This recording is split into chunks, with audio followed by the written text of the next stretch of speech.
the last one got cut short. I got called in for something from my family. They needed help or something. I don't know. It took a little bit of time, but I'm back. Thank you for coming back, both of you. I don't know who's watching, but thank you. Thank you for being here. Welcome. This is technically my third. Technically. So, I'm just gonna get started here in just a minute. I'm loading in the game and all that, getting ready.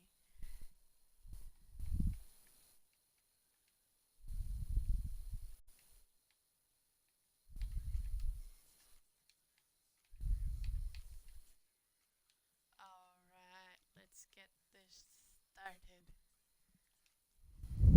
So yeah, my family made me, and turns out my father made pizza. He made stuffed crust pizza with bacon on it. This is he made this pizza himself. It was fucking good though, but it is extremely greasy. So I took longer because I needed to digest that because it's so even though I ate earlier, but I cannot pass up on that pizza no matter what I'm doing. So yeah. So how's you guys doing? You guys are doing well. Thank you for coming back. Just reorganizing everything. So I'm just trying to get on the quest of getting Dragon's Breath. And currently I need to get the expedited 12 to level 28 to see that's what I'm working on. Hopefully I get it.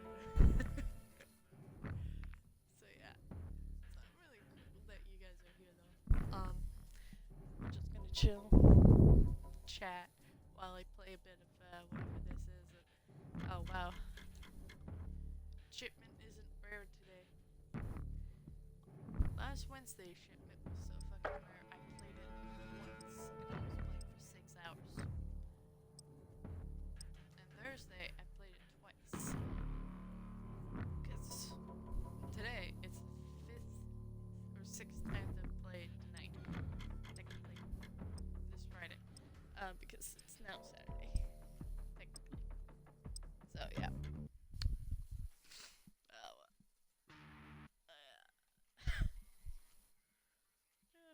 This is what I do on my weekdays, weeknights, weekends, mostly after work or after supper or whatever.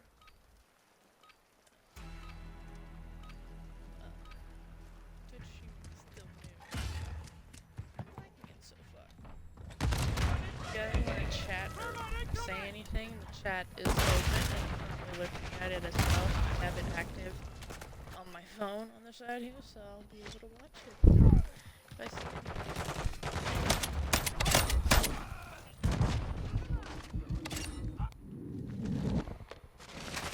don't remember killing that guy, but well,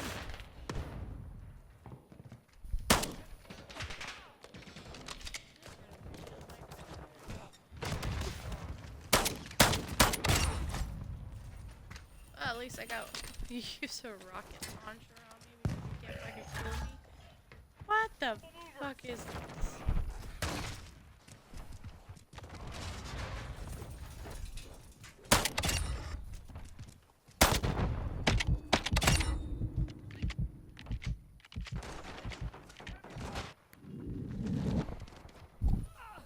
Yeah. Oh, damn it. Grenade users. This is close quarter, and actually people are actually generally playing fair right now. Like earlier when I was playing, like it was just strictly fast machine guns and everything. So yeah. So. Oh, thank you, teammate. Wow, a decent teammate. I'm gonna stick with him for a bit. What the fuck? He died. Oh, it was worth it.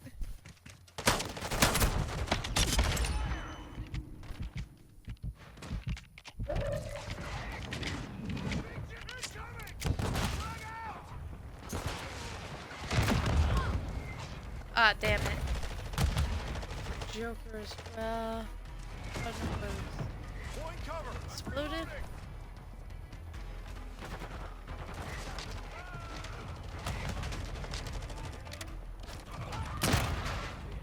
Looks like my gun.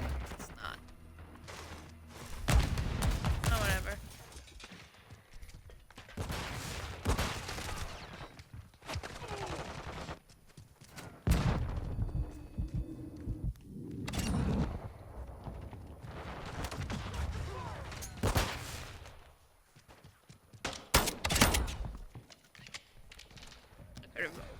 One apparently.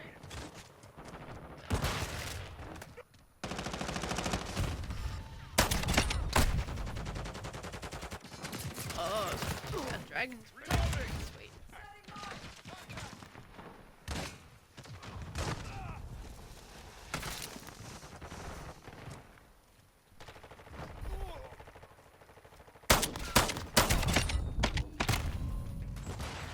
Oh, I got him?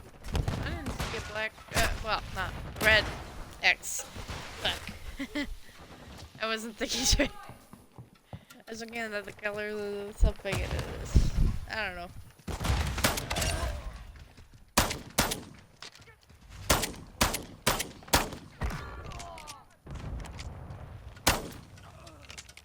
No. You shall not revive yourself. Enemy contact. Oh.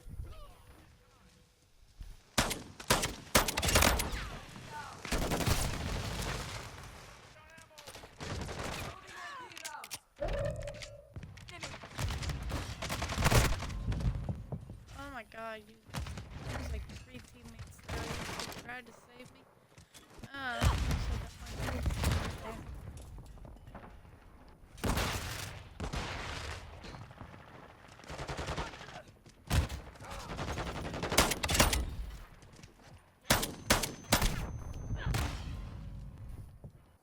Dragon's Breath. How do you get that on a sniper? Are you supposed to unlock like a special sniper for that? I don't know. I'm probably stupid. No. Nice, I got a kill.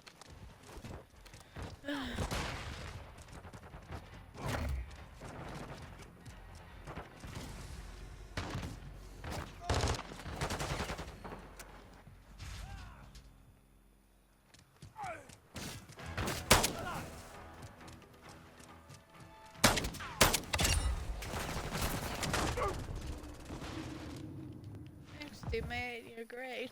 I'm actually happy that they seem to try to protect me, which is nice. 'Cause I've had terrible teammates all fucking night, and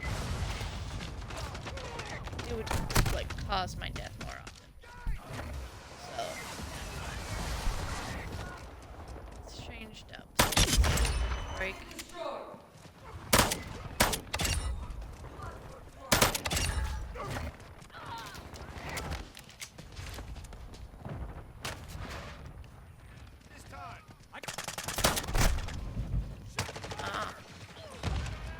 Those kind of teammates who just don't realize till it's too fucking late.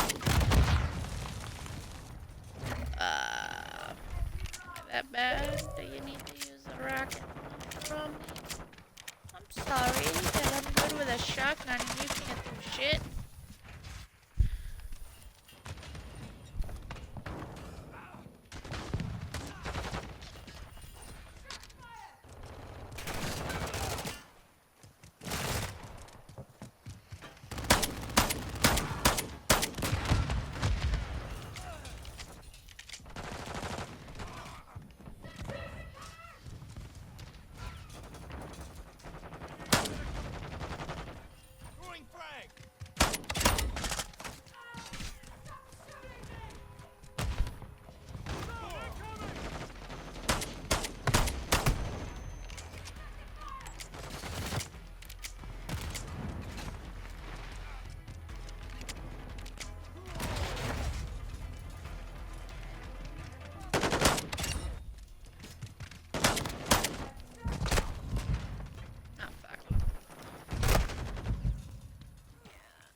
I did.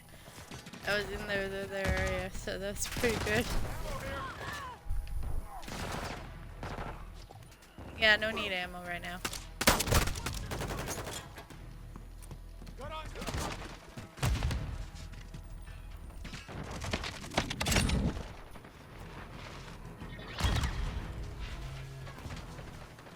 Wow. That was a good finish, honestly. Wow, that's a pretty good victory. That's pretty good. Oh, that feels even better. Oh my. Oh, I love Rage. Oh, I love that. That was super sweet. Yeah, I managed to get the final kill. Sweet. Nice.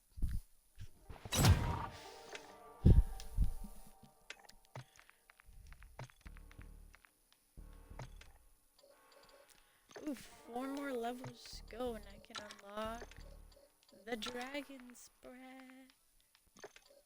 Yeah. 4 more levels. I started at 22, so shipment is really good for shotguns. Shoot house. But having the word shot in it, it's not really good for shotguns in some areas. But most of the time, yeah, it's good. Yeah. I don't mind playing it. It's nice. When you're sniping on the map, it's pretty tricky, but you only have a few sniping spots.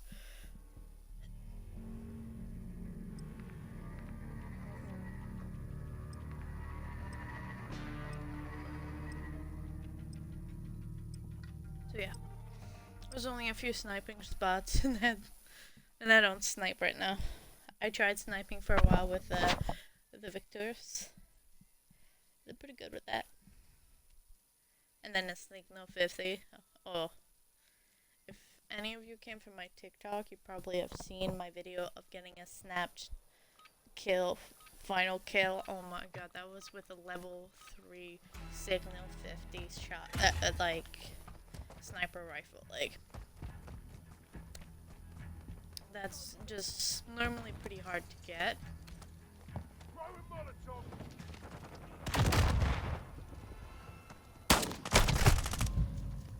Oh, they're using fucking fast moves.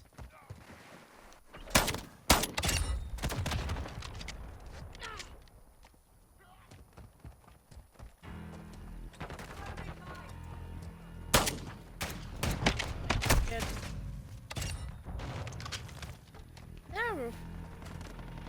It looks like the ray gun, the ray pistol from Zombies. Oh, Zombies. I played it a few times.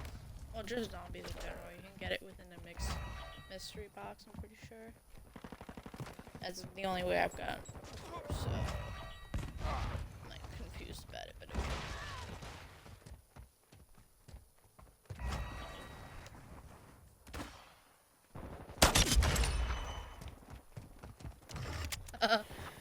If you don't know what's coming to you while you're sniping, you ain't sniping good enough.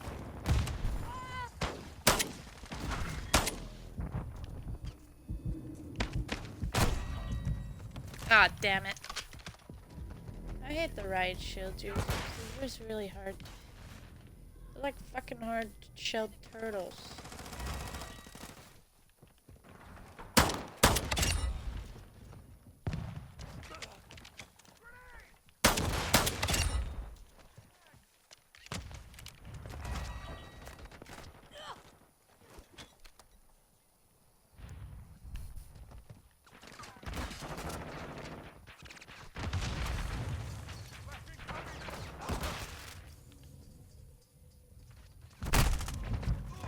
Ah. I should check my back more often. Oh shit. Throwing stun grenade.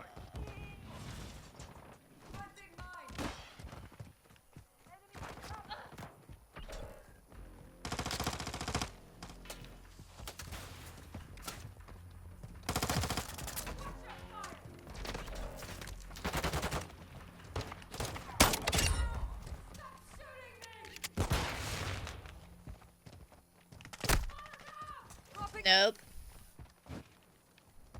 Targets So changing that back. didn't help. Thank you, teammate. Requesting recon flyover.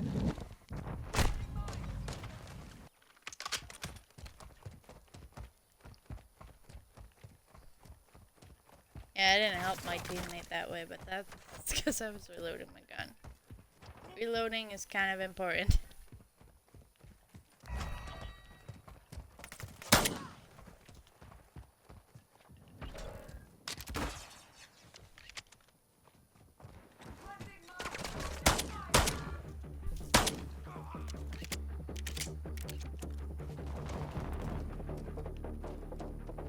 Right, the fucking sniper up there.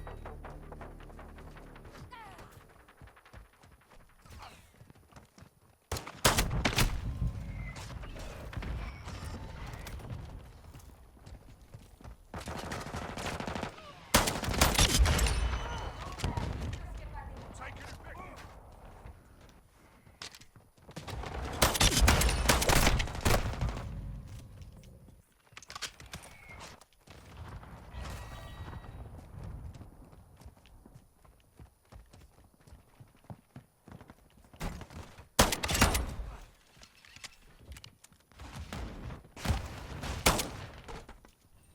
Oh, it's a teammate.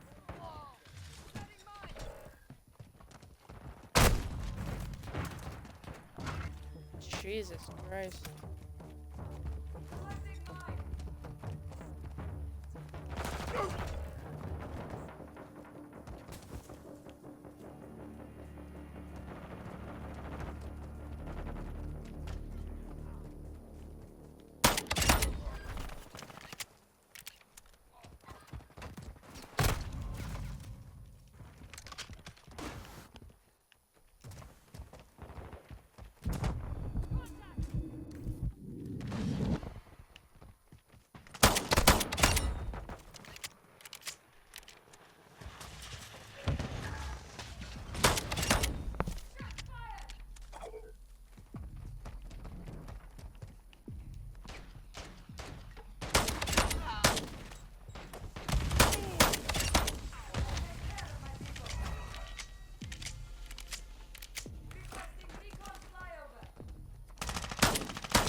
Always when I get my UAV. Ow. Nah. I'm like a fucking toddler when it comes to that. Like, nope. Oi, what the fuck? I'm reloading. COD time is epic bullshit. Oh, come on. That's some bullshit again. Come here, fucker. Oh my god, that's just annoying. Did you get him, asshole? No, you did not. You're just shooting at nothing. There you go. That's how you fucking do it. Ah, fuck's sakes. At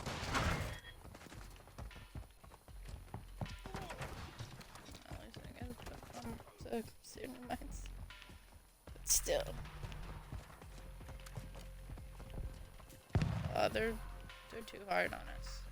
This is why I don't really like shoot house. It's really annoying.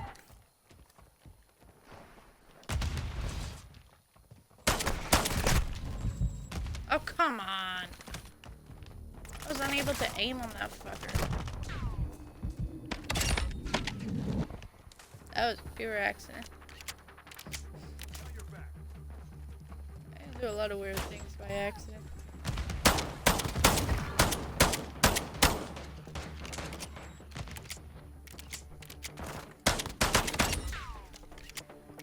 You looked in the wrong window at the wrong time. Ah, fuck.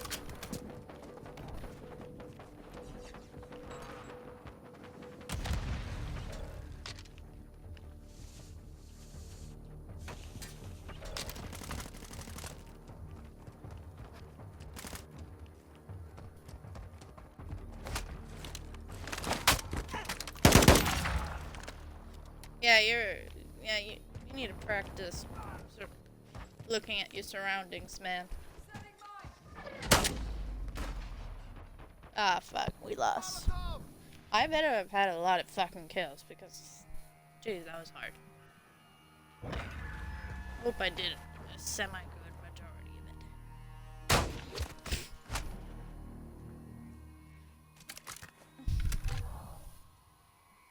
Ah, that was decent. Oh, it did. Sweet.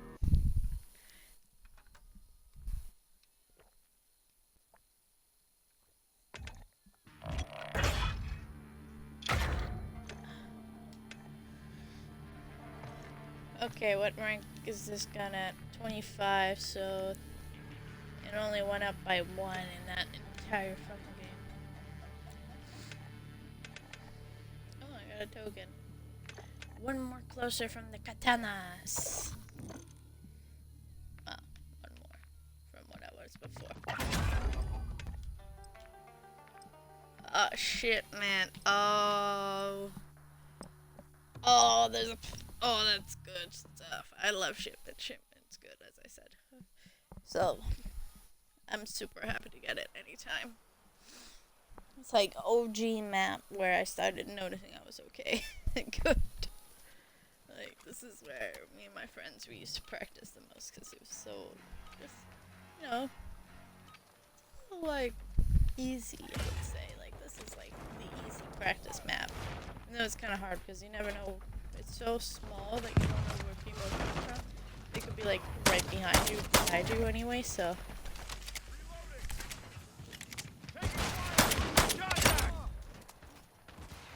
On your sticks.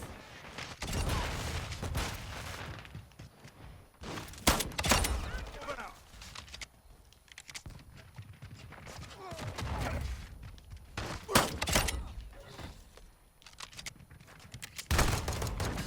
Oh, fuck.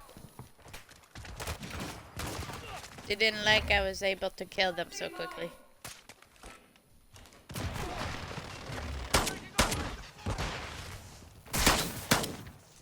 Oh, fuck. That could have been bad. Oh, I ain't going that way. It's that dark out. I'm probably not gonna see through it. Target.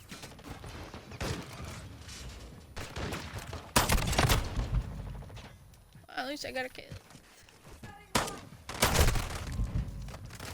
Fuck. For being a close quarter map, a lot of people like to fucking use like fucking SMGs and LMGs and battle rifle. It's so close. It's not worth it. It's kind of just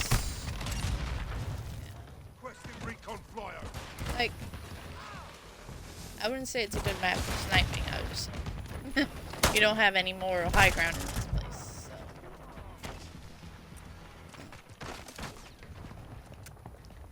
So. This seems like a pretty good shotgun map or a pistol map.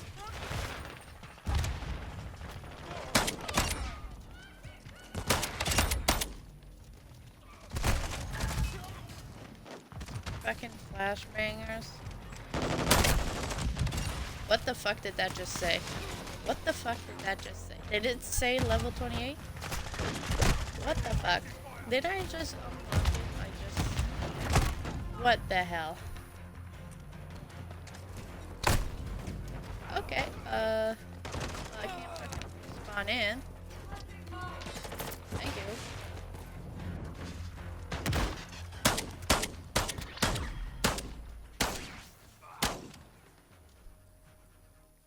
I got shocked at the end. But level 28 already, wow.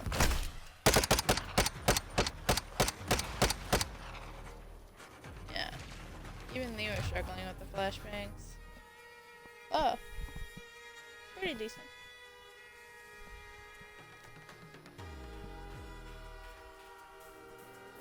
I did okay. I did okay.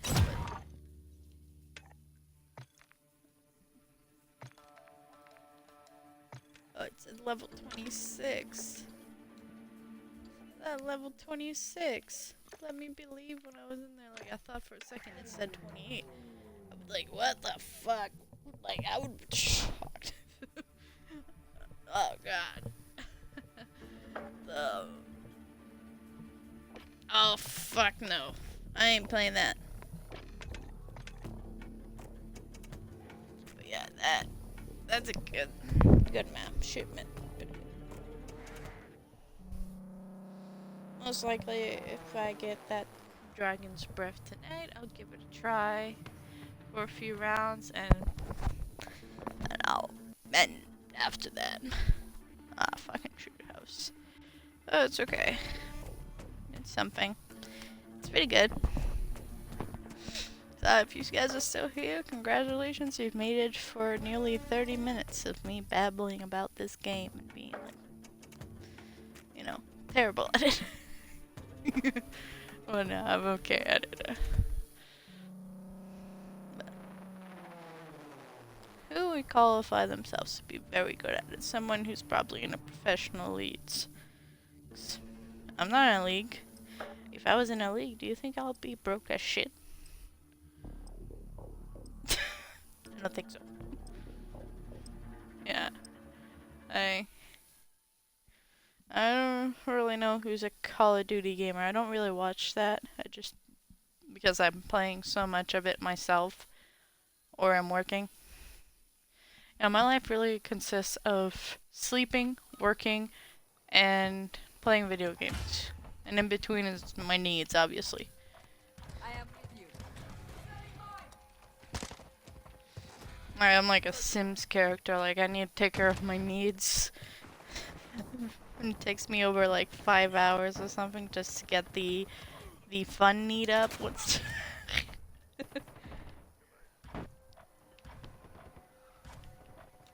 Attacks incoming. Ah, you dicks. Oh, those tips on how to just shoot a grenade from like all the way across the fucking map just to kill whoever's in that area. It's really, like, it's cool for like when you're doing it. When you're the one receiving that thing, it's fucking annoying. It sure helps yours, not mine.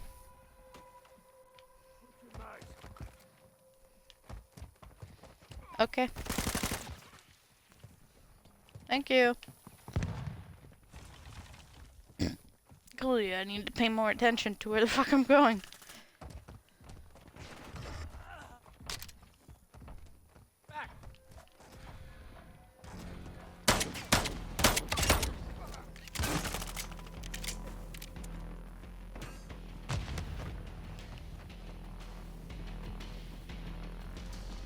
I just got Bravo and they're already taking it. That's...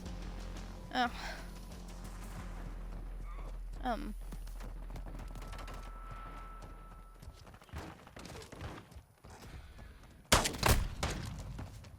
Aw.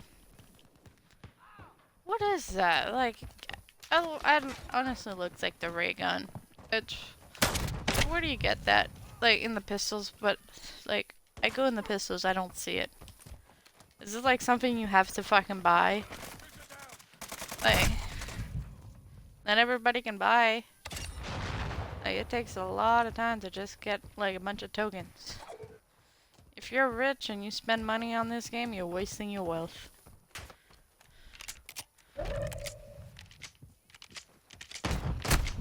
Ah, goddamn this bitch.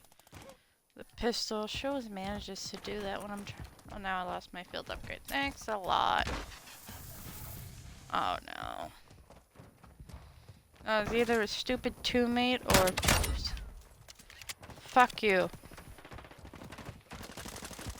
Stupid bitch with frickin' pistol. She killed me multiple times and I lost my field upgrade. There's a reason to kill her right there.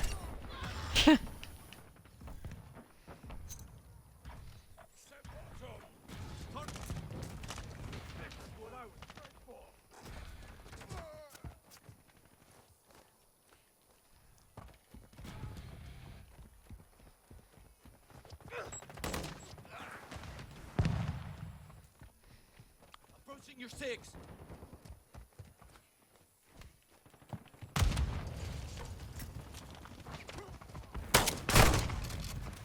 Oh, come on. Oh, dragon's breath. I want to be able to do that. Well, the fact that I keep dying because they keep killing me when I arrive, I can't fucking get it. So. Ah, fuck's sakes.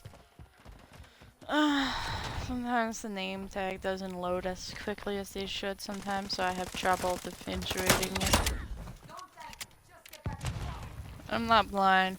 I have good vision, it's just I can't fucking focus correctly to which one is which. Oh, that says 27. Good, good. I didn't like zoom past it, it actually gave me a moment to see it.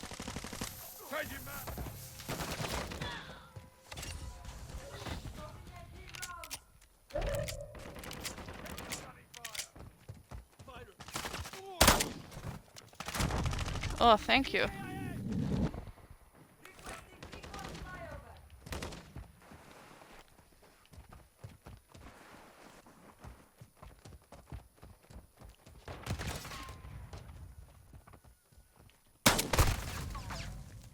Aw, oh, come on. I'm pretty sure, yeah, it's the stupid bitch with the fucking pistol. Like, I just hate it right now because of that stupid pistol is a one-shotter.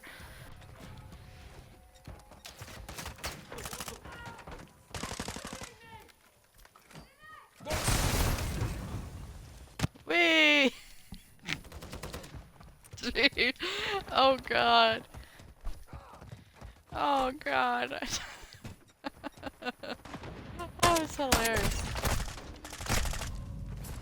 Aw, oh, damn it. What happened to the other teammate? Oh, he died. Oh no, he lived. I ain't going that way.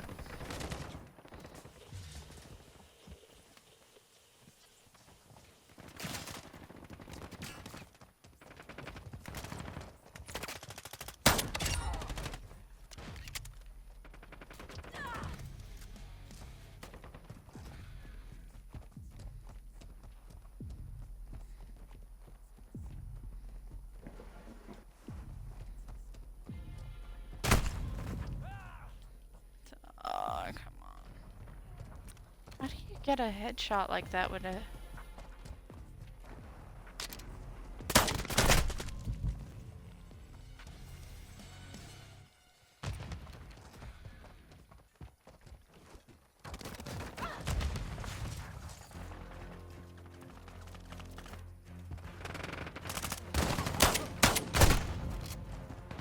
Of course. She gets a headshot with a pistol and a shotgun. Oh wait, that's a different person. They just have the same operator skin.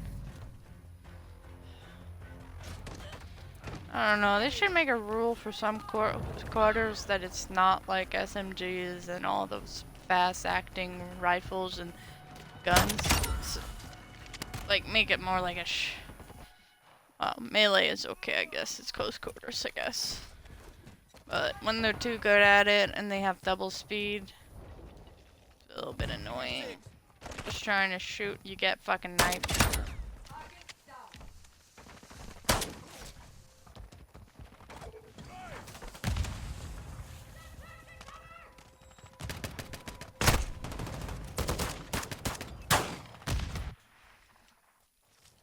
Did he steal my shotgun? What? It's not the first time I've seen like an enemy player use one of my guns that I've made and built for their own like win. Like one time I saw a guy using it for the final kill and I was like, oh, what the fuck? That's my gun. It has my charm. It has like the stickers I put on it and everything. So yeah, if you want to make sure like they're not using your gun, like you can make a gun that's like unique by putting your own stickers and all that and customizing it to the way you want. When someone picks it up, you can see like, oh, they took my gun. It's pretty fun to see it, honestly. And that's what she gets. Ah, fuck. Who did that?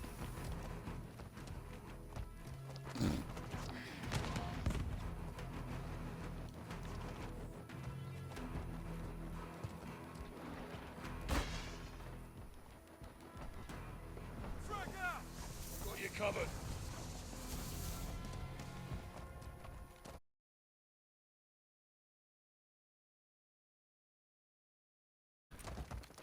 She was running so fucking fast, I didn't even see her coming. That guy here.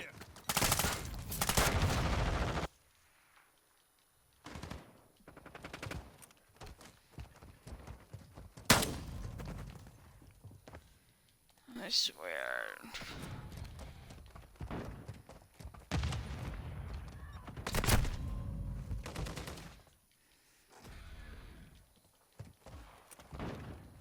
The game is screwing with me. Is it screwing with me right now? Like, I can't fucking get a single kill. It's like, hey, she's at lower level 27 with this gun. We don't want her to get Dragon's Breath. We're gonna make sure that, she can't fucking kill anybody else. It's like, don't stop me from getting this. Stop me.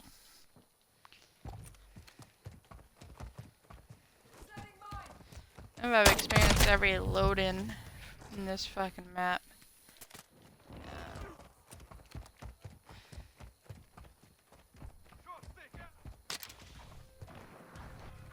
Enemy spot.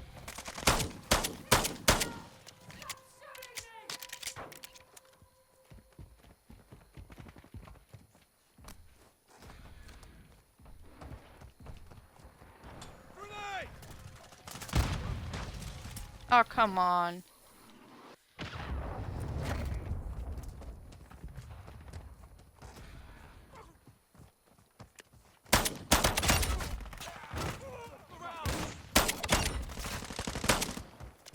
Oh, it's a teammate.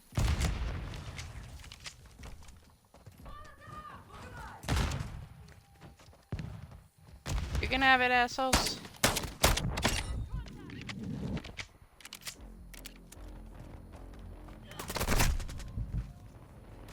You were waiting for me.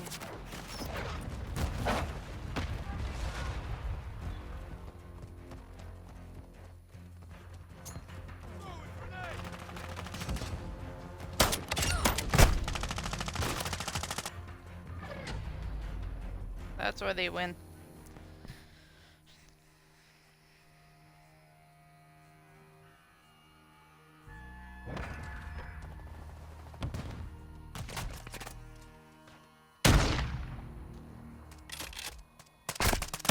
He's got a gold shotgun. He's probably never changed his shotgun in the fucking game. Like he picked up that shotgun. He was like, I'm gonna stick with this for the rest of my career on Call of Duty.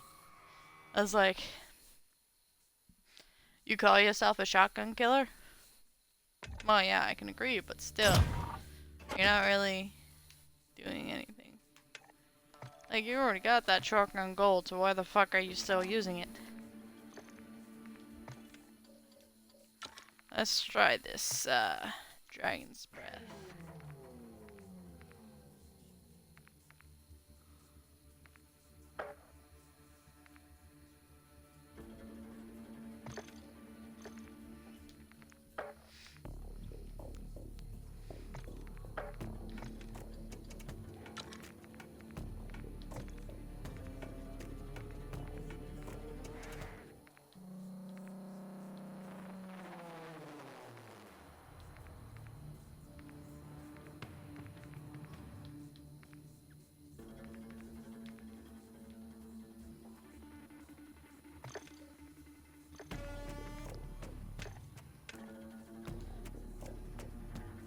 I'm gonna get it on both, okay? Now that I got Dragon's Breath, I should be getting better kills. How the fuck is there a level 7? I have gotten that bad? Like... Oh, maybe he's in a party with someone who's like a rank 250. That happens a lot, like... Especially if it's like their sibling or their best friend who just got the game a while ago and it's like... I don't know how to do this, like I'm scared, or like they... or they're that good, honestly, but... That's really hard to do. What the fuck? Why am I inside this purple dude with a gold gun? Stop fucking me.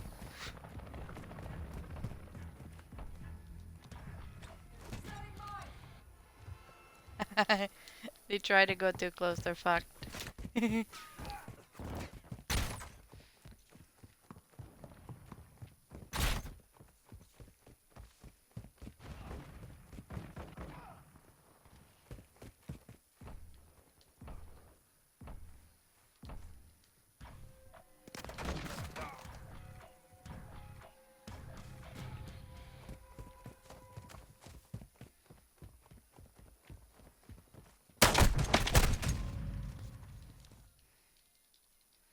He's on fire.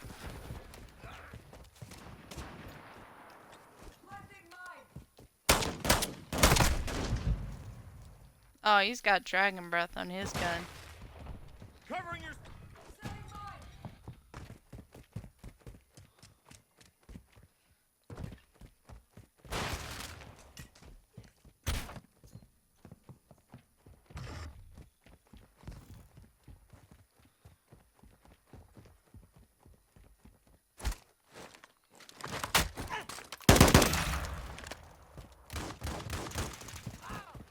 Switching mags.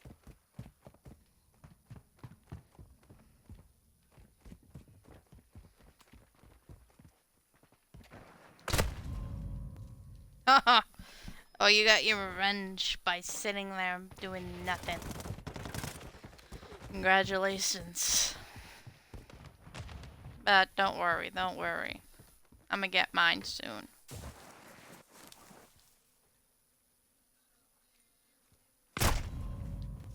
Ah.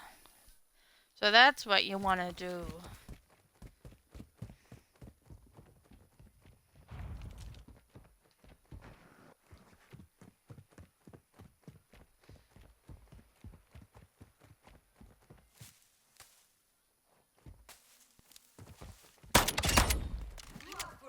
Take that, asshole. I'm taking C.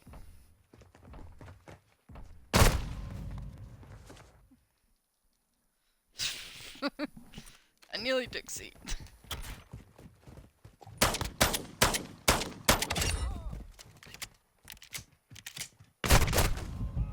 Ah, god damn it.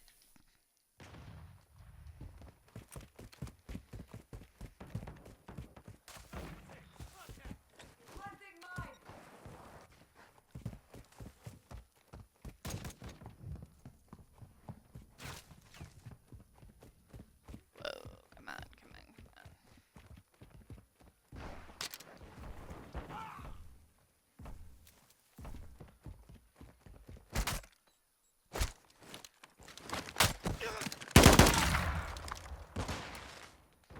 Yeah, watch your surroundings, bitch.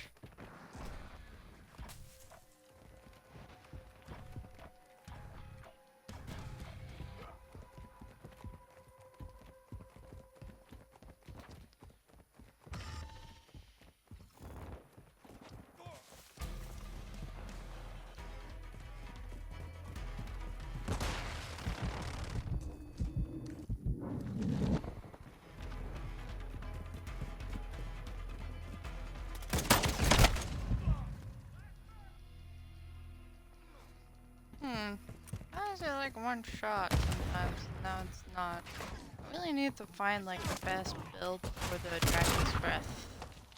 Because that's gonna help a lot. Where is that coming from?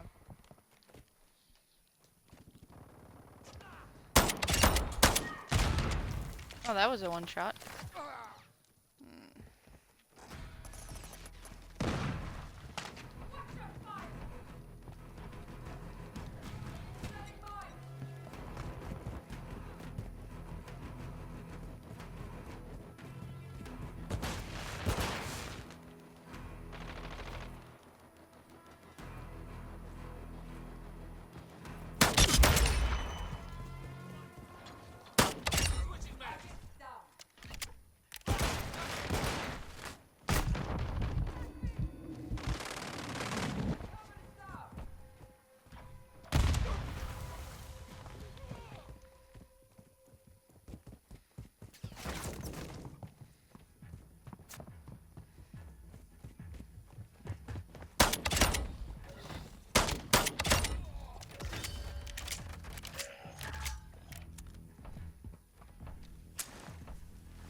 Woof.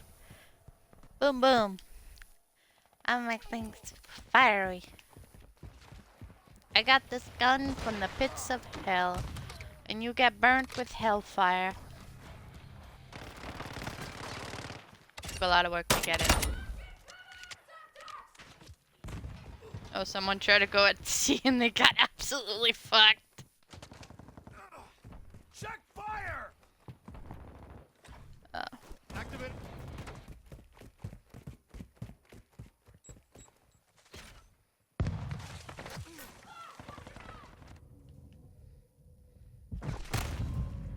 Ah, fuck. I hate Flash. I always end up going more into the open because of it. How do I need to fucking reload then? So, I got 7 bullets. Maybe it should be a one-shot kill. I just need to figure that out because now I'm like wasting bullets.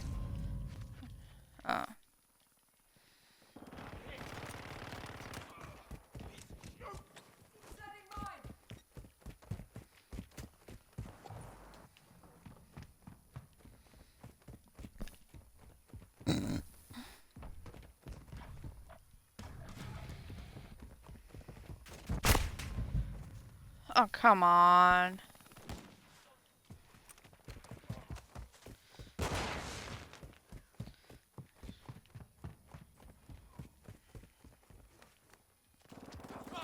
Did someone get that guy?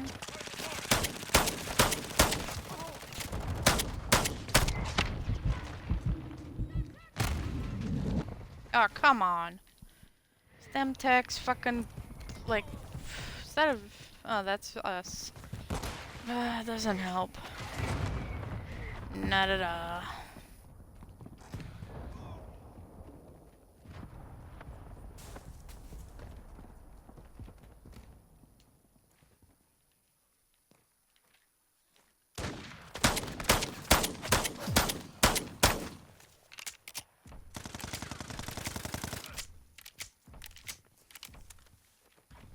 Changing mags.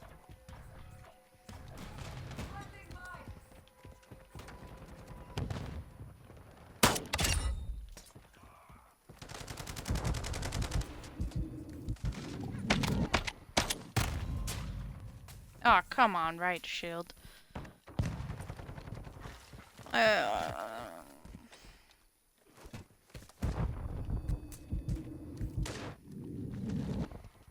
You're probably thinking you're so slick to have a right shield, you're like fucking protected. And yeah, it's true. They made the right shield in this game 2 OG, so you can't fucking like do shit.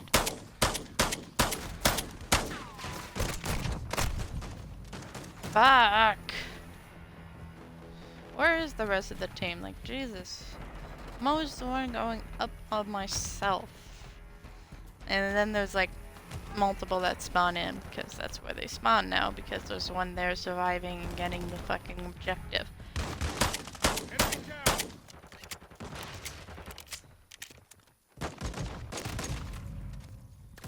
Wow. There's nobody on the minimap. Oh, now they are.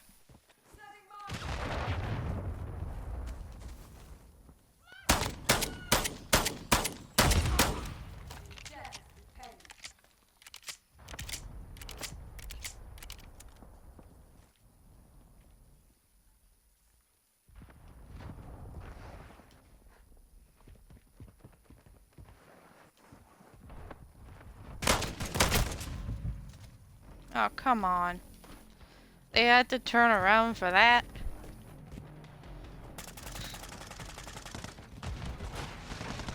X-ray spotted.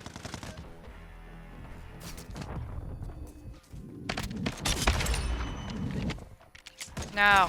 And that's how you protect a teammate. Jeez.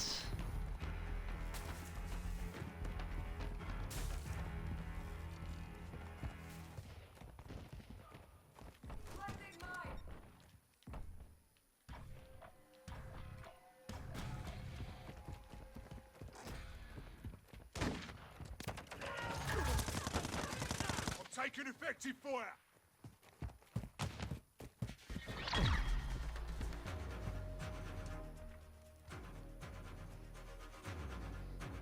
Okay, 200.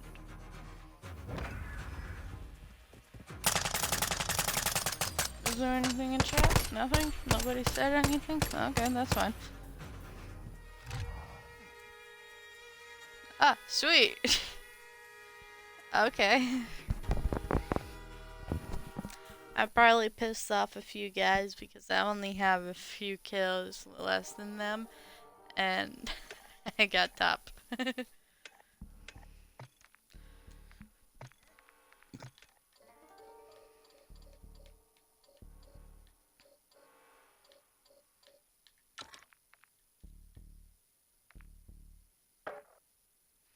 I didn't know like this one.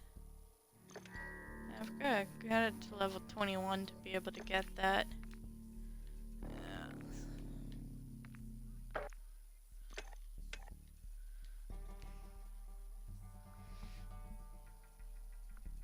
Yeah. Let's get it to level 21. It's at level 17, so I'm guessing it's not gonna be long. Especially if we get shipment. That would be epic.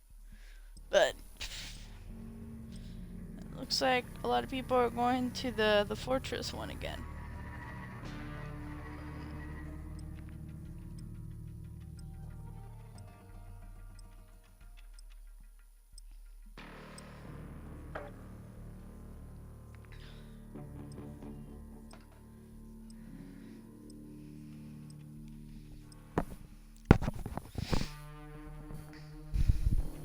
Like I miss 24/7 shipment and shoot the ship, which is basically just shoot house and shipment for 24 hours. That's really good. Like those are some good maps for a good close quarters map. Yeah.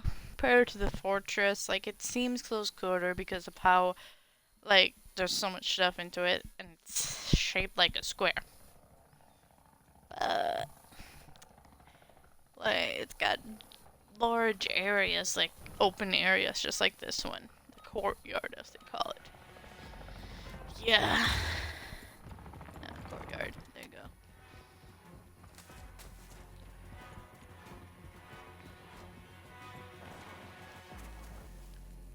Is this team deathmatch? Sweet.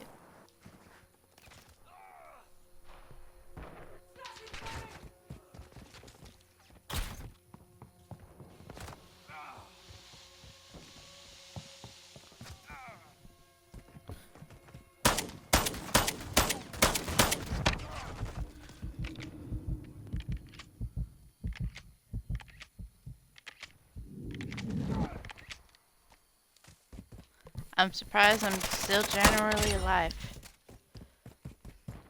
I don't know. I can't fucking say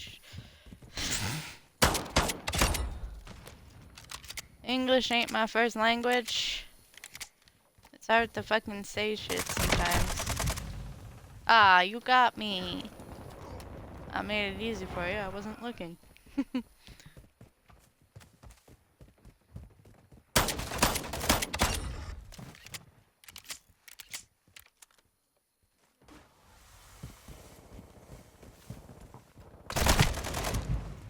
Ah, you got your kill back by using a fast gun. Oh, now they're all doing it now. Except that guy's got a sniper.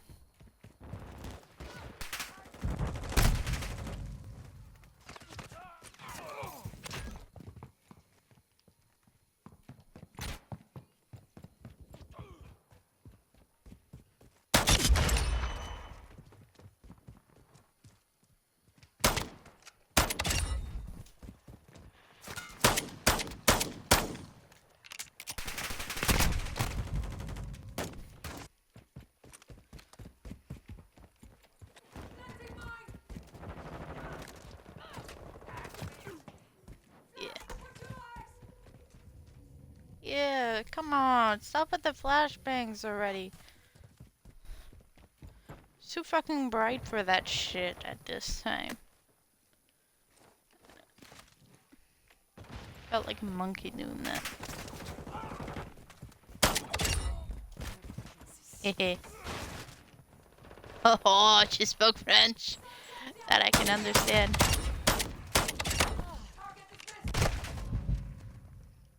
Ah, sneaky bunch. What is he again? If I go this way...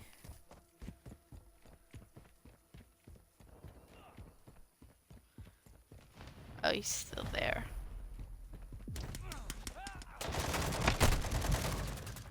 Oh, it's this bitch again. Not lumining after me. What are you aiming at me for?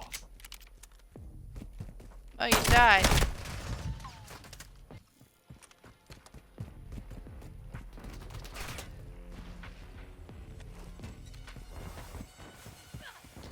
They try to take a seat, they will go up in.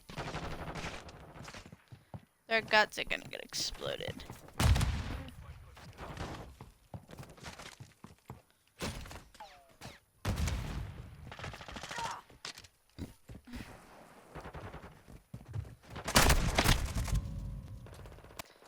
Ugh, fast guns.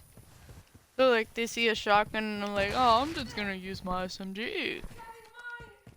Like, yeah, but still, it fucking sucks when you can't, like, for the other one.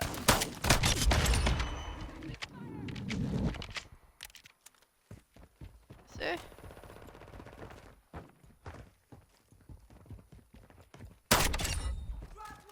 Haha.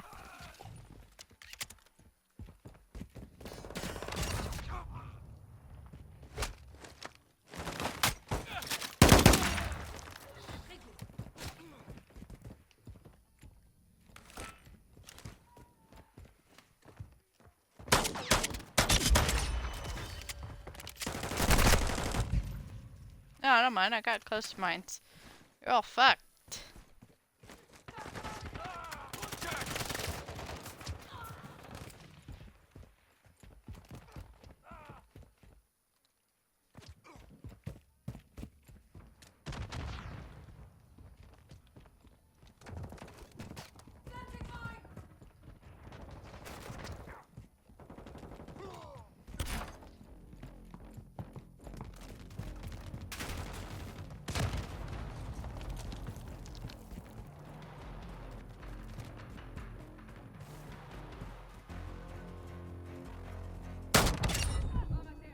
No.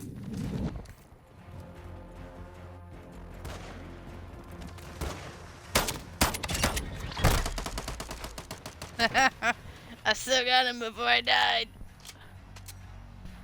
So, let's see. Do I have the final kill?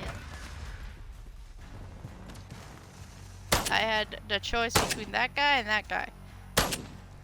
I chose one of the two. Either way, I wouldn't have been gotten killed by the other one. So, point standing, I did that because I had a choice. And I chose one of them. What rank is it at? I want to get that level 21 so I can get that fire rate upgrade for this one. Oh, I'm still at level 17. Oh, not going as fast as I hoped, but at least I got 12 rounds in there.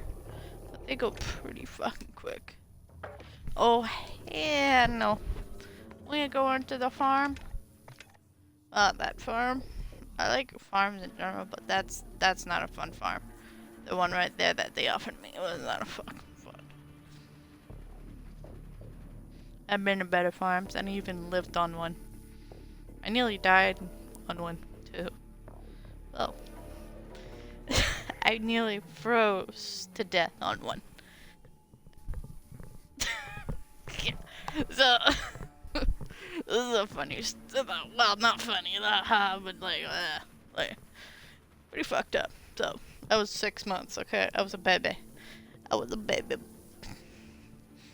It was winter time because my birthday's in summer. I was 6 months. So it would have been, well, either December or January. So around Christmas, New Year's, and my parents back then, they loved horses. They were horse trainers. Yeah, they were horse coaches and all that. They taught people how to ride horses for competitions and all that. And my mother took care of other people's horses. And one day she had to take care of someone's horses. She went to their house and it was middle of the winter, and we were expecting a snowstorm. I think it was a snowstorm. Each time my family tells me this, like, it was a stormy night. Like, it was snowstorming, and it's like, oh shit. And she left me in the fucking car with the window cracked open in a summer baby onesie. Like, with the window open by myself. 4 hours. So what's interesting about this story is the person she was working for was the judge for later on our family custody battle for like between her and my father. So, because they were friends with that judge beforehand for other things, and he had a farm. He was living on a farm, so so she would go to his place, take care of his horses, you know, clean them up, brush them, make sure they're healthy, feed them. And one day he was not expected to come home early because of the snowstorm, but because of the snowstorm, decided to end court early. So he came home early, and he saw me, baby's 6-month-old, in the car. In a like summer onesie. In a snowstorm at his house, and he was, oh wow, fantastic. Okay. He was like, oh. So he opened the car, took me inside the barn where my mother was, and he gave her to me to like tell her, hey, take care of your fucking kid.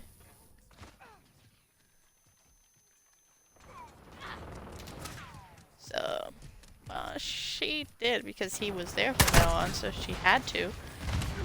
But no matter what she did, she already fucked up because later on we had a custody battle, and we needed 3 letters of like saying that my father's a better parent and that my mother is unfit. And we needed 3. We only had 2 at the time, but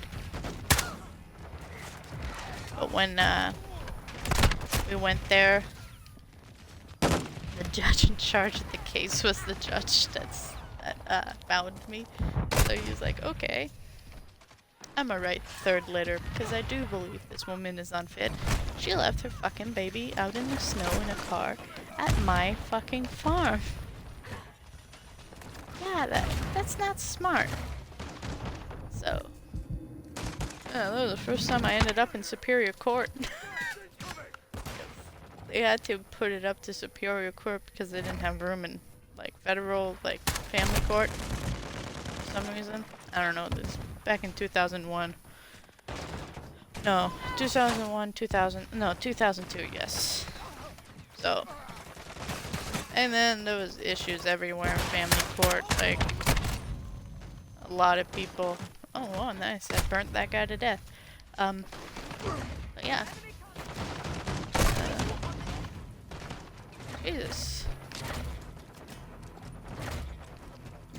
Oh yeah. Yeah, she lost custody of me because of it. Kinda happy she did. She didn't raise me, but I didn't need to live with her. But the bad thing is when they did this, they forgot to give custody of my passport. Well, I didn't have one back then, but if I would have gotten one in the future, they didn't plan on it to make sure that my father was the only one to have the option to allow me consent to like travel the world. So that was like one of the big main things. So, and they forgot to clear it up with the government, so my mom ended up claiming the child government benefit. So yeah, when my dad realized that that was a thing and that he was supposed to be getting because he's taking care of me. He decided to take my mother to court again, and she ended up paying him back a shit ton of money. Like a lot. She ended up having to sell her brand new house because the thing she bought with that money was a brand new house, multiple bedroom, nice. There was multiple like layers to it. It was a farm. She bought new furniture with it, and a bunch of other stuff. She went wild with that money even though, because she used it on a kid. You know, back at a 2-year-old or a 3-year-old child, how expensive it is to take care of them. How much money you get for them. You cannot afford a fucking house that your child doesn't even live in. It has multiple bedrooms, just in case you want to have a sex party or something. Well, she never did, but I probably would. I wouldn't abandon my kid. No, it's not in my nature. I barely abandon the people I love or care about. I get really mad when they try to do that to me, though. But I understand. They would probably do the same thing if I did that to them, but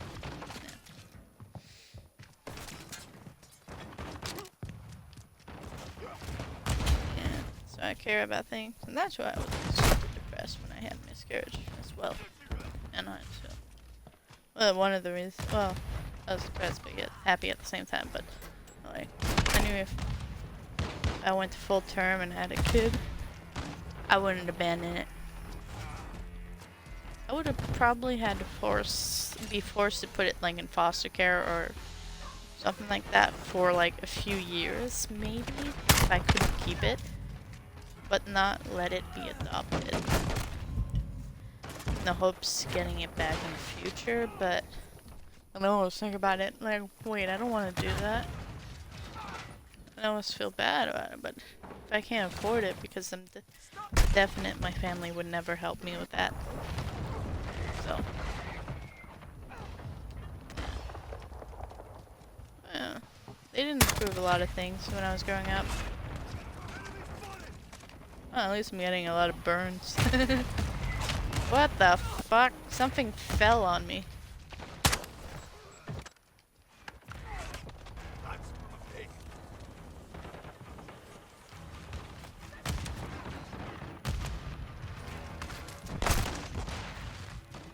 I wasn't paying attention, but still. Yeah.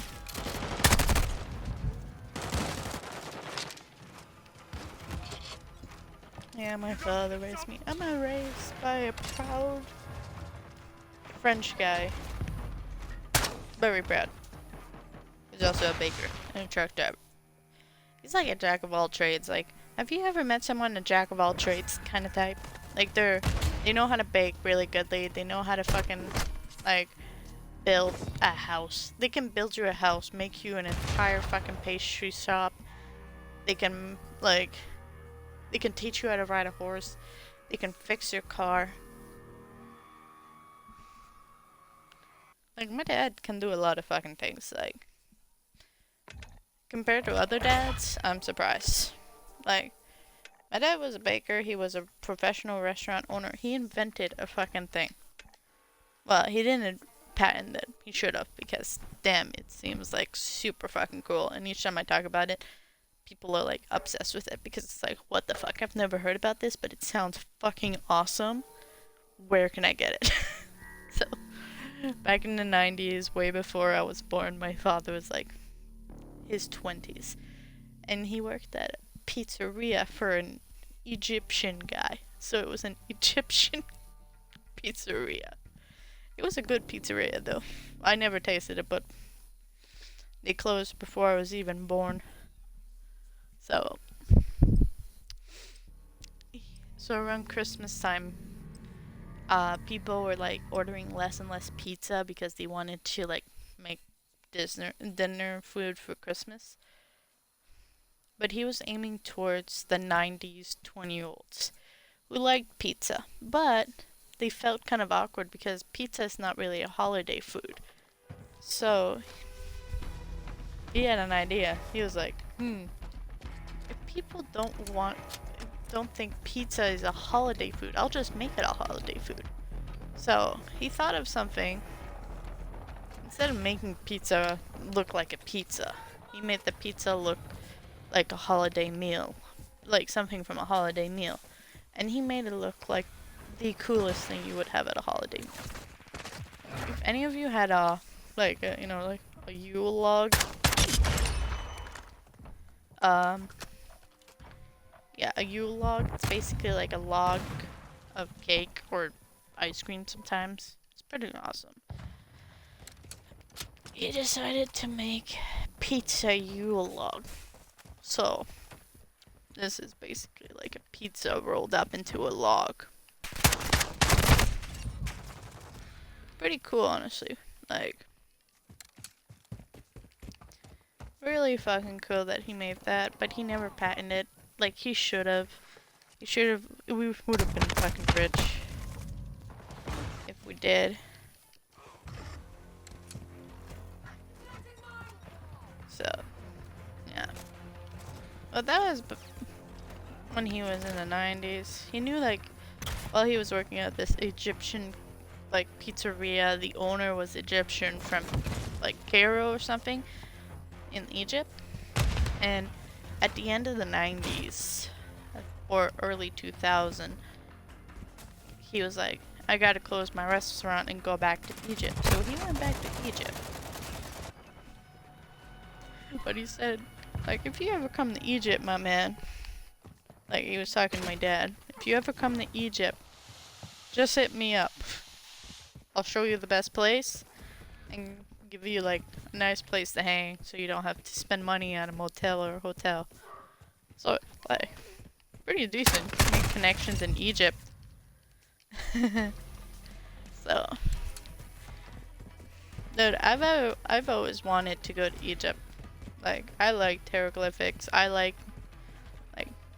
pyramids and stuff like that. So, if I can afford it in the future, then I might as well go there. And if he has, like, a new store there, because maybe he does. I'm not sure if he's still alive or not. But if he's still out there, then I'ma, like, go to him and be like, hey, my father says hi. And he's like, who the fuck is your father? It's like, you don't remember your best worker from the 90s who, like, created you the pizza log in the 90s? Like, it's like, your pizza. Like, yeah. I don't know what they used to call him back then, because they call my dad a lot of weird things as nicknames. One of them is Frenchie, French fry, French guy, because he's a French guy, so he doesn't mind, like, he likes it. Honestly, he's been called a lot of different things. There's things he doesn't like to be called, honestly, but Frenchie, French fry, French guy, he's okay with it, like, they named it a lot of fun things. When he's at work, they call him something else because, well, farts a lot at work. Each time he farts, they know it's him because he has a distinctive fart smell, and, like, it's easy to tell when he does. They're like, they just walk into a room, they sniff, and they're like, oh, he's been here. He's back. And then, yeah, it's true, he's back, because he walked in, let out a giant fart, and then left the room. It's funny. This is a dad thing. Well, I'm pretty sure he does the dad thing because he's taking being a dad very seriously, because he takes that dad job very seriously because he cares about being a dad. He worked hard to make sure I can stay with him.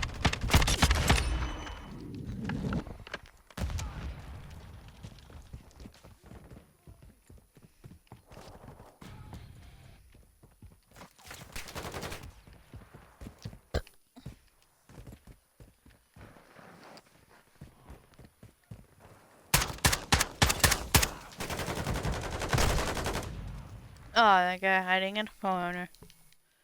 Too scared to actually do the dude.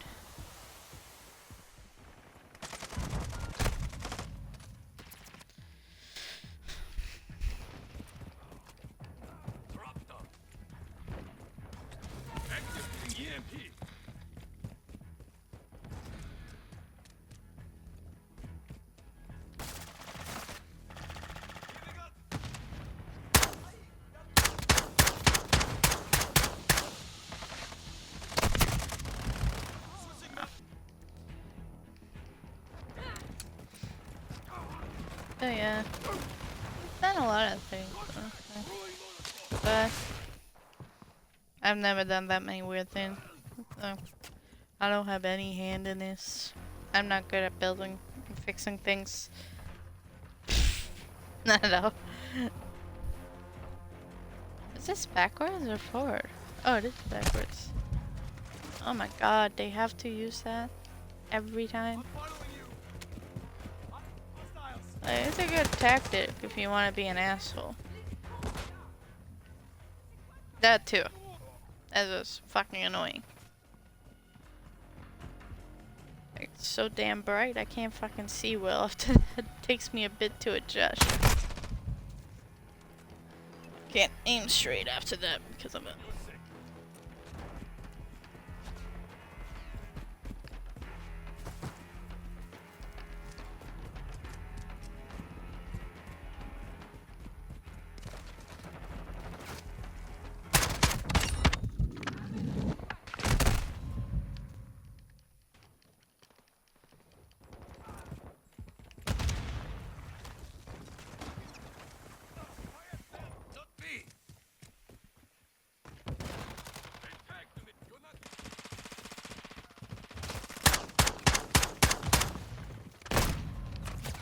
Oh fuck.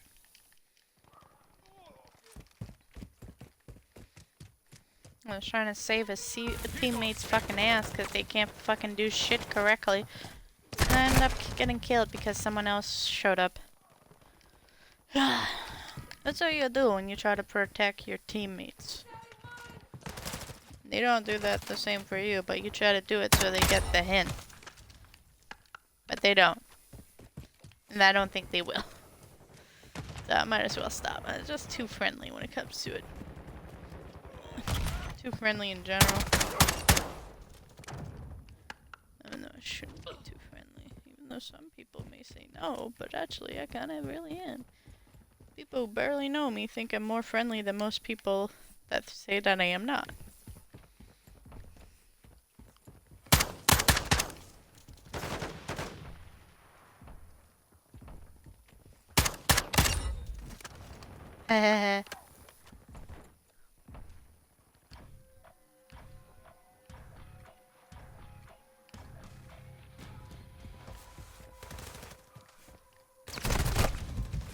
Oh, come on. Teammate ended up, I don't know, all of my teammates, when they're at one freaking place and there's like a bunch of people, they kill them all and they always end up spawning where I'm at. I'm almost getting fucked all the time by a teammate.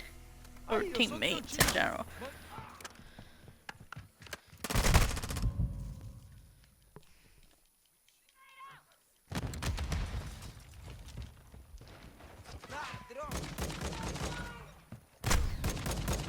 Oh, come on, teammate. You could have fucking killed him earlier. No.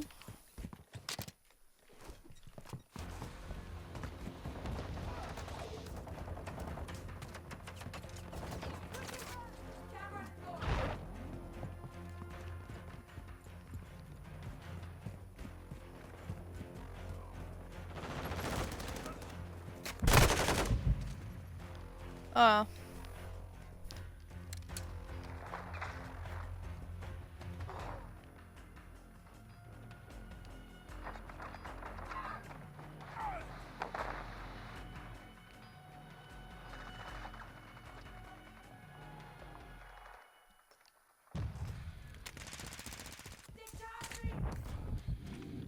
Why the fuck are you behind me? Fuck. I don't know. Just 2 people are still watching this. Wow. I like that you guys are, but I'm not that interesting.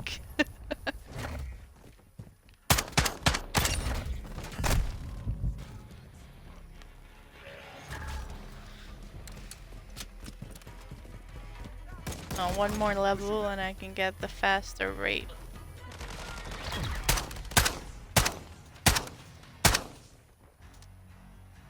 I don't know, I just like shooting after I'm done.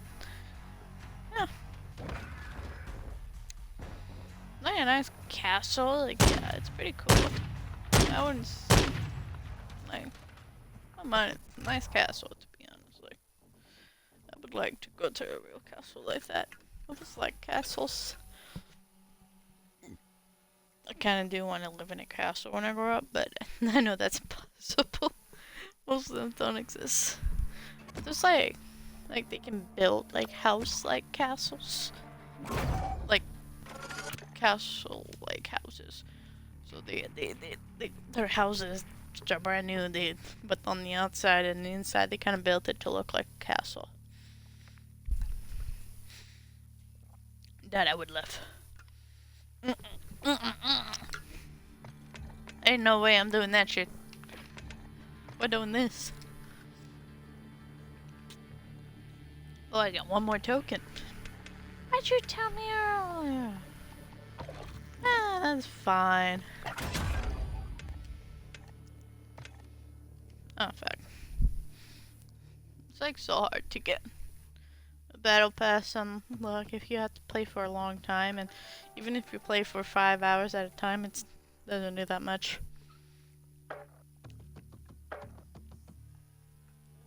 Like, a lot of people work for 5 hours at a time. So...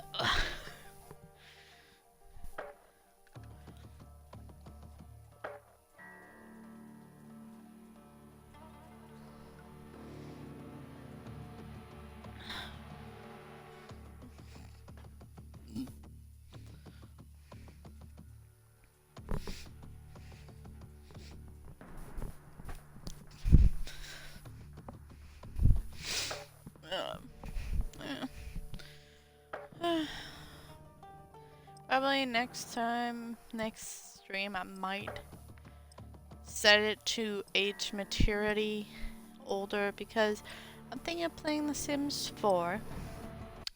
But on my Sims 4, I have, if you guys know, the modded community on The Sims 4 is epic.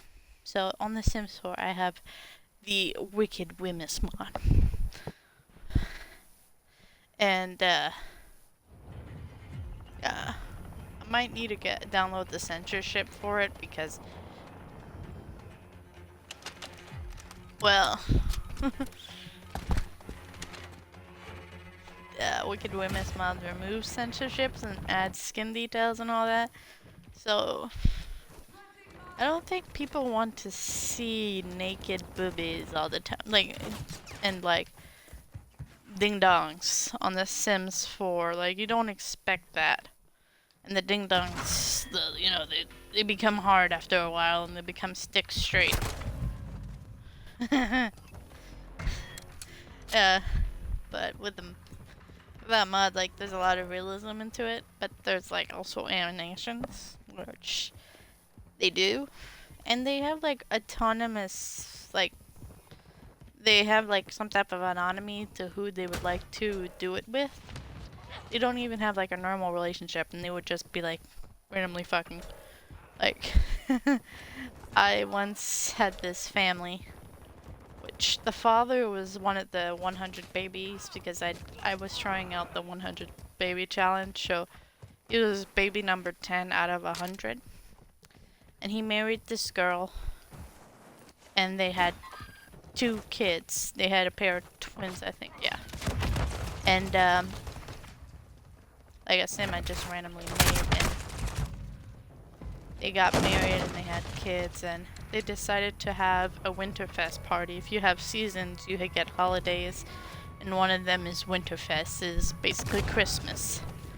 And around 8 o'clock at night, there's this sim character that shows up. His name is Father Winter. Basically a imitation of Santa Claus. So at this Winterfest, I planned a dinner party for the family, and I invited. Well, the wife didn't have any family, but the husband, which was part of the 100 baby challenge, had a shit ton of siblings. So I invited most of his siblings to come over. And I think one of his siblings, one of his sisters, randomly autonomously had sex with Father Winter in my like married couple's bed. And they were doing like fucking doggy style, like Father, wow. It was epic to see. They were butt naked on my bed, just fucking, and Father Winter was like ramming his sister in the ass. Not really in the ass, but like, and I couldn't stop it because I don't have control of those Sims. So, like, I couldn't do anything to stop them. So they were in my Sims bed, just having full blown, like, 26. Like, it was pretty epic to watch. It was funny, honestly. Like, it was surprising at a dinner party for Christmas, and they were just like finishing up like the grand meal. Like, I made like, I think, ham and turkey, because that's what usually I have at my dinner table. And they were a lot of Sims. Since he was baby number 10, he had 9 other sisters and brothers.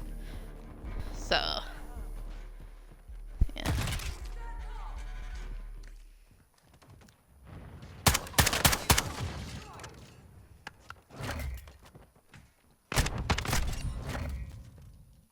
I fired her.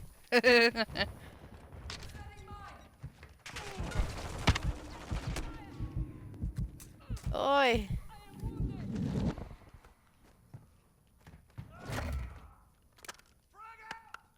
But yeah, it was pretty funny.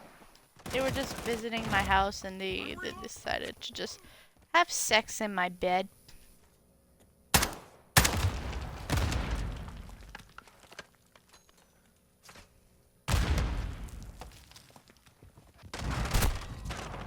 Oh, it's this bitch again. She did this here too.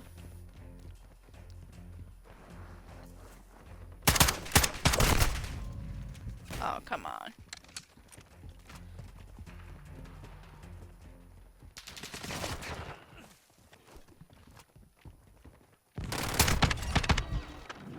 No. Ah.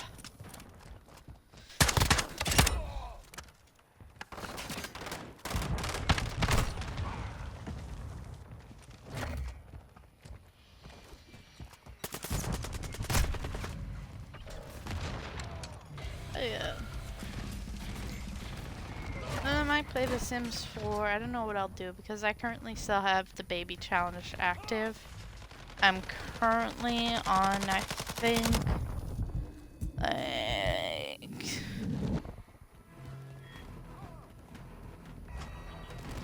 number 18, I think. Yeah. Baby number 18. Well, 17 and 18 just turned into infants since the infant update. So, and I have a triplet set of toddlers as well. It's not really fun. Oh no, I actually have more than that because I have 3 triplet toddlers that gonna age up into a child's most likely the next time I log in. And a pair of twin toddlers that just aged up into toddlers from infant. And a pair of infants that just aged up from being newborns. So, no. I'm thinking of continuing that, seeing how much further I can take it, see what else happens. So like, I'm trying to do like a little bit what I've learned from the baby challenge, mostly getting the children from like when children and uh, teenagers or in high school and just in school in general, you don't age them up till they're like grade A. But if they age up before they're grade A, then that's like, well, because they didn't do it right. Most of the time, like, I think most of my kids were already like grade A by the time I aged them up. So.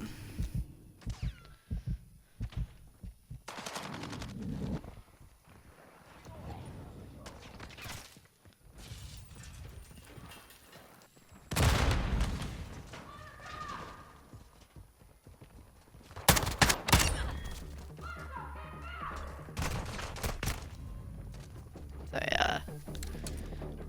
But with the toddlers, it was, you know, it was easy at least a little bit. Like, you only have to do a few things for the toddlers. You have to like level them up for all of their skills, or most of them. I think it's 3 skills to level 3. And then, or it's like 1 skill to level 5. I'm not sure. So yeah, I'm not 100% sure, but I usually go by the 3, 3, 3. I don't know. I just feel like it's funner like that. And sometimes I switch it up. And then for the infants, since we got that, I've been mostly trying to get them to complete most of their milestones before I age them up. So, like, I'll try to get them at least to get the crawling milestone after getting the sitting up milestone, and like, so. Typically the infants age up right after that, because it takes you a few days to get there, because they constantly need naps. Like, they won't stop napping.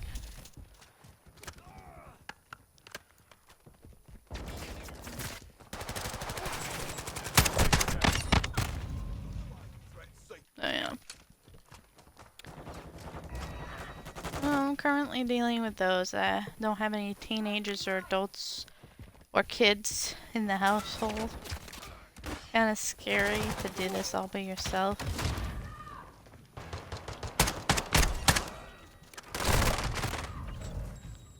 So yeah. Well, there should be children soon because the triplets are gonna age up. We got like like a bunch of triplets. And they're toddlers.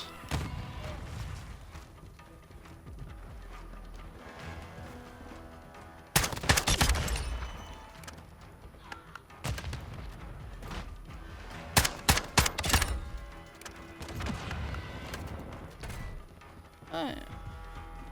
That's what I'm thinking of doing, but I'll have to download the censorship. Because there's a lot of animations in different positions that is in the game. So, back then I only had doggy style, reverse cowgirl, and cowgirl, and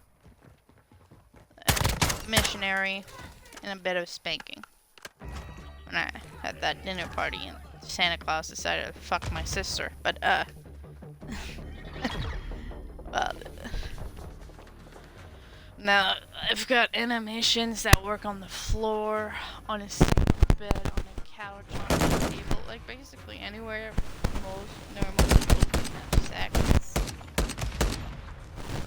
The Sims 4 can do it in this mod right now. So it's pretty fucking cool, like. But when they do it autonomously with other Sims that they don't have a relationship with, in this mod it's kind of weird if you enable something. I don't know what I enabled, but I gotta disable it because, so one of my Sims from the baby challenge, before he aged up into an adult, he got a girl pregnant in high school. And, yeah.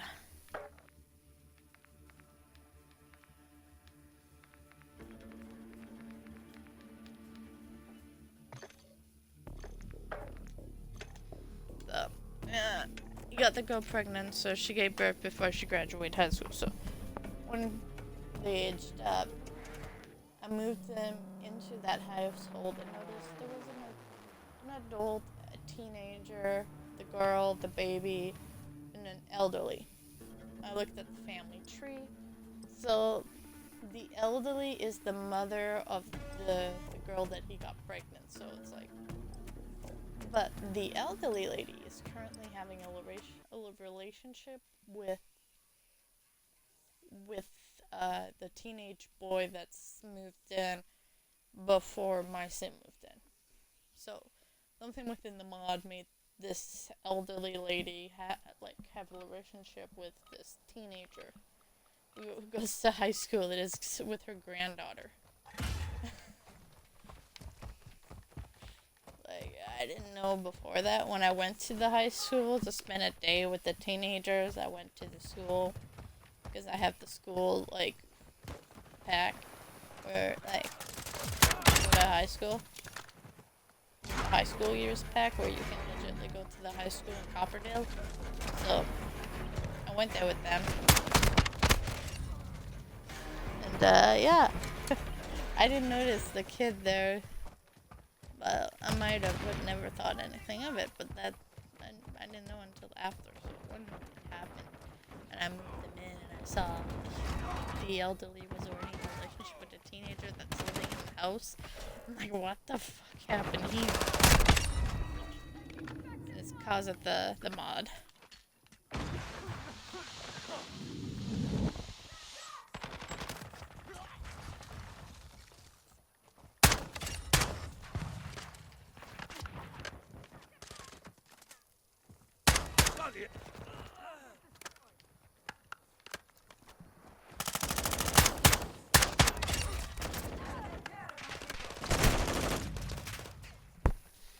Yeah. The Sims 4 is pretty eventful when you have mods in it. Currently, the only mods I've got in there is this the Wicked mod, and what else? I've also got all the game packs for free through mod installer.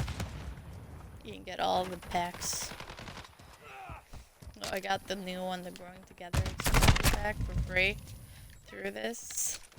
Yeah, works perfectly fine. I got no issues with it. It's great. I got all the things. It's kind of annoying that they put all like the accessories to the infants in the Growing Together pack, so it kind of feels like to raise your toddler and everything, you have to get like all the toddler, the infant stuff through a fucking paywall. The cute clothings, the changing chamber tables, the gameplay actions of it. So, yeah. Well, some gameplay, not all. Some of them came in the base game. Like the food trying one with the high chair. Yeah, that came in the base game. It's pretty cool.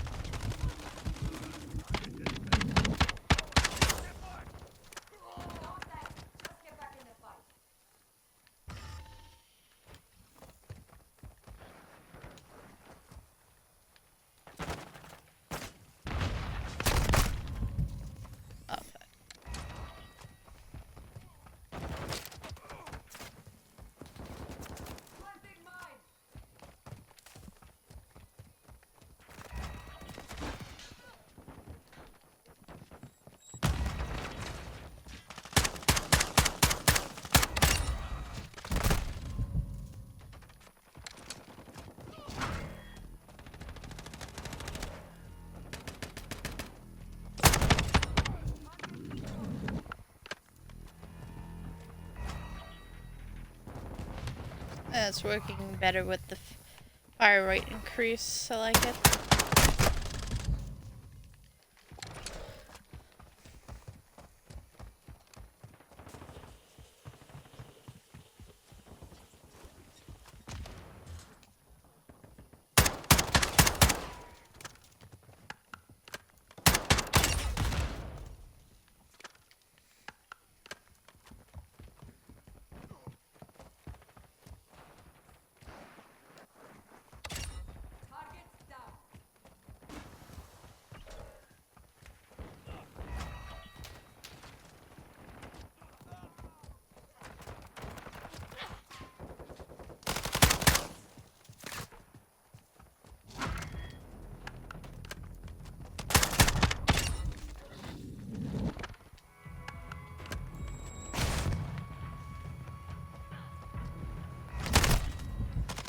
Oh, fuck.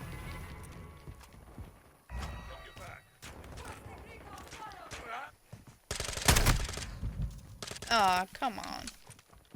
You got that tip and it's like it fucks up your aiming.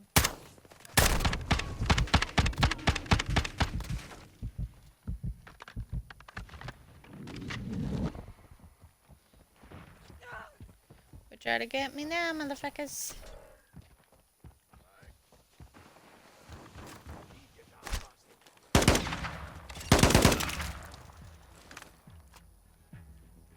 Lit. I killed you. If I had a nutsack, here's what you do with a nutsack. I'm nutting him in the face.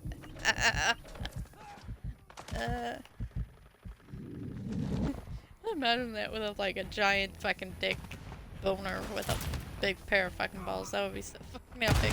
I think I saw that on a video once, like a parody. It was fucking epic. I was thinking of it.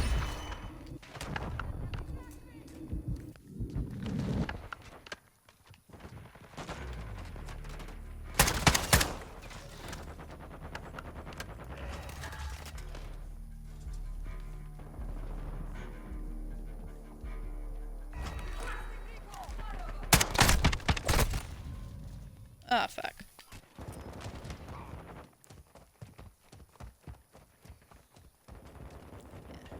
I'm having fun, honestly.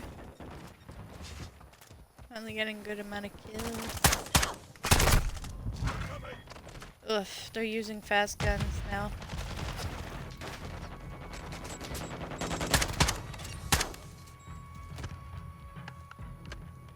Good, I got to burn them.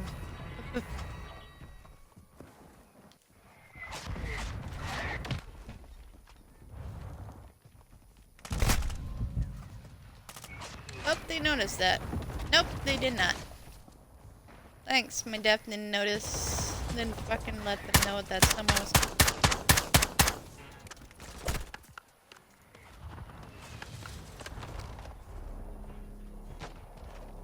Stop shooting me!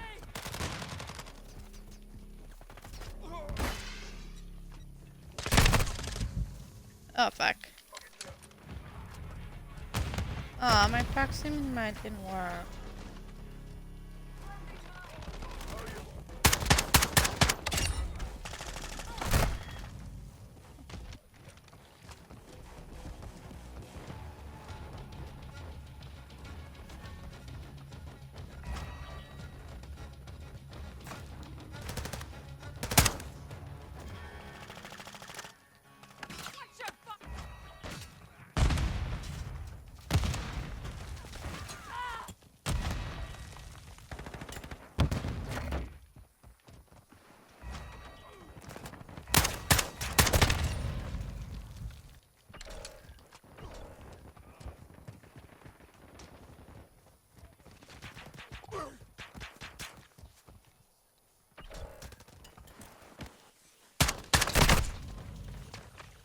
Fast guns against...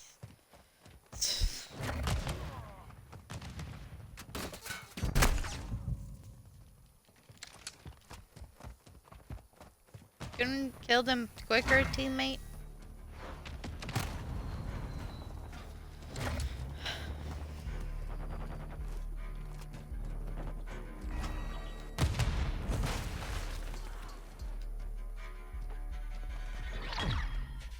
Oh, we won. Detroit. I don't know.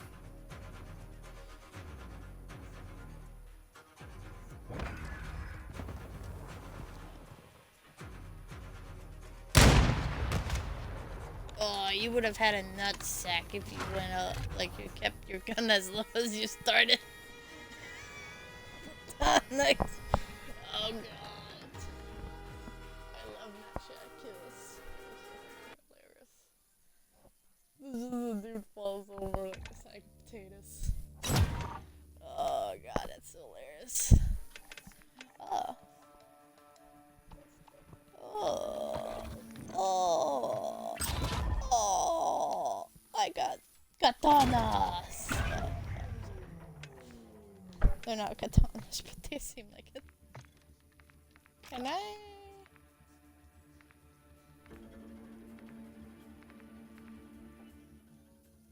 Aww. Why is it not in there?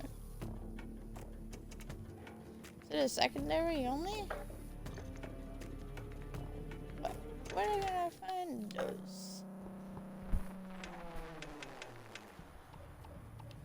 It was free, so I was able to fucking use it. Okay.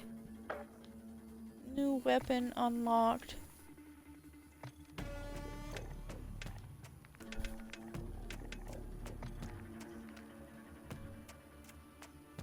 Where are they?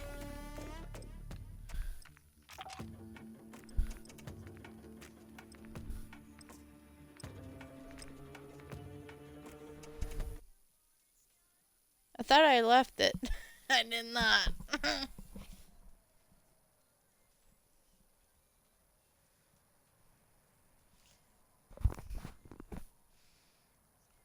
Heart without dreams and hearts all right principle. Clearly, I listen too much Melanie Martinez. If you guys don't know Melanie Martinez, have you been living under a fucking rock? Please assure me you have not been living under a fucking rock.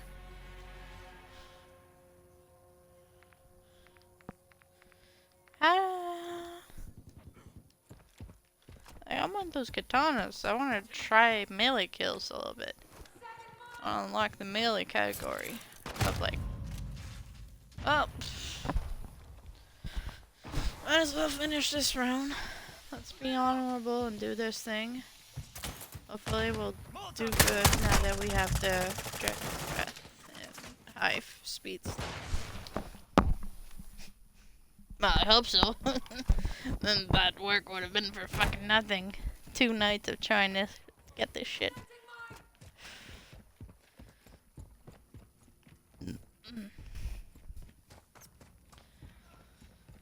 After this round, I'm probably gonna stop for a bit trying to figure out how the fuck am I gonna get these katanas.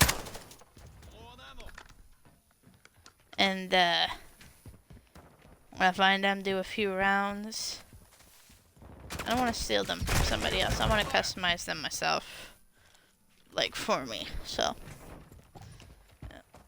When I figure it out, I'm gonna continue bit. Just 1 more or 2 rounds. And then get off for the night. It is kind of late. I have work in the afternoon. Yeah.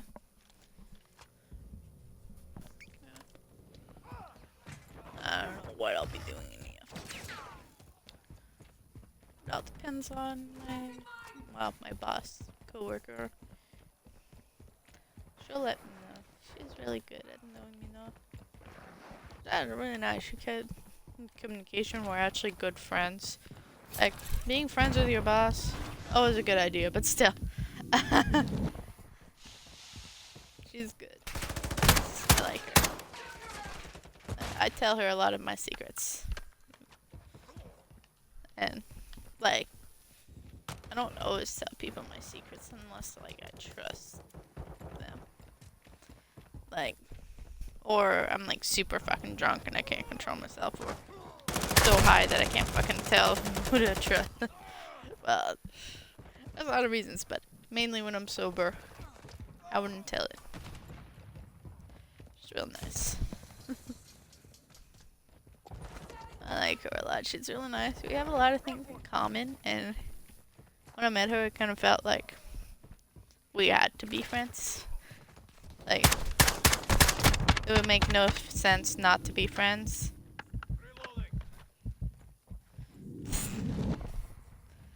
We worked, well, I met her while working for one place. Her boss was my boss. So, well, not really her boss, but still. It was a company where our boss was more like a coworker. They're not actually our boss, but they're the one who, like, hired us and brought us to the company. So, or, like, taught us how to do it, do the job. And, So the girl who hired us, like we met through her basically. Like, 'cause she hired me, she hired her first. Like I got hired after, so yeah, we met through that. Oh, ever since we've been chatting like a lot. Like sometimes you should be working, but we end up just chatting. Which isn't really productive because we do need to work to be able to make the money, because otherwise, like, we're not making the money because we need to put in the hard work into it. And that means like a lot of stuff to do. Like constant talking to and meetings. It's a pretty thick company. So you have to do a lot of things for this company to please it. And we work good as a team. We help each other to improve each other in the team, and we have like a system right now to help each other in a way, because like it is stressful nowadays to make money. And working on your own in this company, it was hard to make it by yourself. So, since we work together, we split the costs, and we actually gain more that way because, like, we're doing double the work together, which, well, currently just sort of double hers, but later, like, yeah. Yeah, it's pretty good. I like it. I like waking up for it. It's always fun. Like, I know that I'm in a safe place. Like I'm in a safe work environment, a happy work environment. Like, I like it. Like, I've had, like, work environments where it's so toxic, abusive, like, just bad in general, like, had bad experiences. Like, my first job was so bad that the government got involved. So, up here where I live, and I live in Ontario, so we have a kind of limit from when you can start working, what the age limit you can start working at, and the limit was 15 at the time, or I think 6 months before you're 15 at least. So I was 13, and since I was 13 and under 15, my boss that hired me, she was a family friend, sort of. She came to my parents' wedding, so I would guess she was a family friend. So she hired me because she needed a dishwasher, and it was better to hire someone that's not old enough to be able to pay them less because they don't know any better. So she paid me less than minimum wage and made me work 10 to 12 hours sometimes. Like during, like, I would work, like, on weekends, some holidays, summertime, and after schools, including babysitting sometimes at the same time. I was a babysitter, and after a while she wanted me to start before school, and I was like, that ain't no way that I'm starting before school. So she was kind of upset about it, but there's nothing she can do because I'm physically not gonna show up. Physically won't show up for it. But on weekends she would make me, like, start as soon as we open the restaurant, around like 6 o'clock. Clean up whatever's left from the night before, because the night crew sometimes didn't like to do the dishes. When they were closing, they would just want to leave, and they'd leave the dishes there for the morning person, which was me. So I would do them anyway, because we couldn't open if we had a shit ton of dirty dishes. Usually it was like the cook's dishes. like the spatula, the thongs, the forks, the everything that the chefs use to cook. So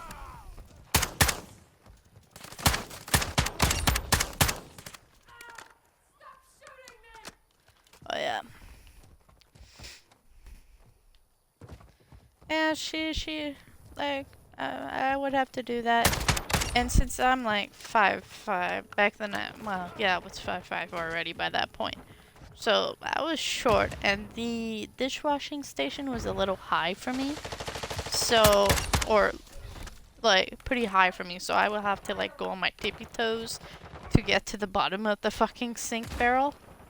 Be able to pick up what's at the bottom. So yeah, I would get like soaked from like my waists all the way to my knees. It's not fun, especially in wintertime. You get your fucking crotch all wet when you go outside in the cold. Yeah, not fun. I got fucking pussy freeze. Frozen. Yeah. So in that job, I ended up having pneumonia. The first time I had bad problems with my lungs, it's because I was a dishwasher, and since I'm too fucking short for the dish station, I got covered like with water, and an a food inspector was coming along, so he was gonna check the freezers. So she needed someone to clean the freezer, the walk-in. And since you can't tell the cook to do that, and the dishwasher is already deals with water all the time, you might as well ask the dishwasher. So that was a dishwasher. I was covered head to toe with dishwater, and it's not warm really. Well, it was kind of warm because wintertime we use mostly warm water to clean it. And then you enter into a walk-in. And you have to be there for like, and going back and forth from inside the walk-in to outside, just because I needed to continue to be up on the dishes every at least 20 minutes to give a check on them to see how much dishes I've got in the cart to have to do my dishes. And fact that I was already covered with water and everything. I ended up getting really sick from it, and so sick that I ended up having pneumonia. And I didn't know because I didn't go to the hospital until like 2 days after it started. So I still went to work the day after and the day after that before I decided to go to the hospital. I was coughing and I was like in pain breathing, and it just kept getting worse by the day, so that's why I went to the hospital. But because I did that, I gave it to the cook / boss. So he ended up with pneumonia, and he was like, "How the fuck did I get this? I didn't go into like a cold area." Like, well, he did sometimes to come check on me because he was that nice. But he got the same thing, and we ended up having this. We had the same medication, the exact same medication. So one day I forgot my medication for it, like my antibiotics that I got, and since we had the same medication, same dose, he was like, "Since you forgot yours, here's one of mine. I don't mind, like, you need to heal better." So I was like, "Don't do that." But he was like, "I insist, take it. You're younger than me, you need it." So it was really nice. It's kind of sad what happened to him. Well, the guy, like, he had multiple kids and like exes and all that, and he ended up in drugs, and he lost custody of his kids a bunch of times, and by the time I met him, he was a grandfather but not allowed to see his granddaughter, and he was really upset about it. And he drove a moped. He was so fucking cool driving that moped around. I still saw him a few times. And then for a while, his moped stopped working, so he had to walk. So I gave, like, one time I saw him walking after work, it was like 10 o'clock. So I offered him a ride. Well, well, technically my father did, because my father picked me up from work. So we saw him on the way there, and I was like, "Hey, that's my boss." He was like, "Oh, why is he working? Why is he walking so late?" It's like, I don't know. Where does he live? I don't know. Turns out he lived in our neighborhood. So, like, he lived 2 streets away. So, it was pretty cool. So, we ended up just giving him a ride there. It was a nice thing to do since he was my boss. He took care of me. And each time he would be, like, smoking, like, each time he took a smoke break, he would try to take his smoke break while I was, like, peeling potatoes as well. And that, because of that, I ended up having, like, an allergy to it while peeling potatoes. Not potato soup, like, the juices that come out of potatoes. Yeah, the juices that come out of potatoes really, like, affected my my body. Like, my arms and hands, they all got fucked. I had to get special creams. Yeah, it was just really hard to deal with. So he was really nice. Each time he came over while he was smoking,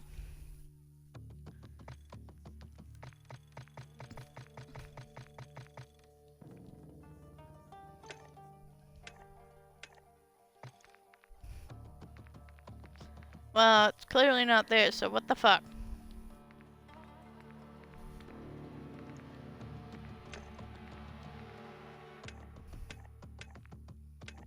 I don't know what's wrong with this. I want the katanas, but it won't let me. You have to get it through the battle pass? Oh. Why does it say it's free if you can't fucking get it without the battle pass? It says free right there. Free weapon melee. So it's in the melee. Let's go to melee. Whatever. One of these. Melee. Riot shield. And this one. Melee. Riot shield. That's all I've got. Like, where the fuck is the katanas? So. Back to the story, I guess. Might as well finish the story for you guys, whoever's listening. So. Yeah. So, it was real nice, but still. And the last date I ended up working very late hours because I started when this restaurant opened and I stayed there until the restaurant closed. It was July 1st, which if you live in Canada, you know it's Canada Day. It was a big day. A lot of people, since restaurants are open, some of them are too lazy to have like a barbecue at their house. They decide to go to a restaurant. Which I don't mind, honestly. I did that a few times, but we were extremely busy.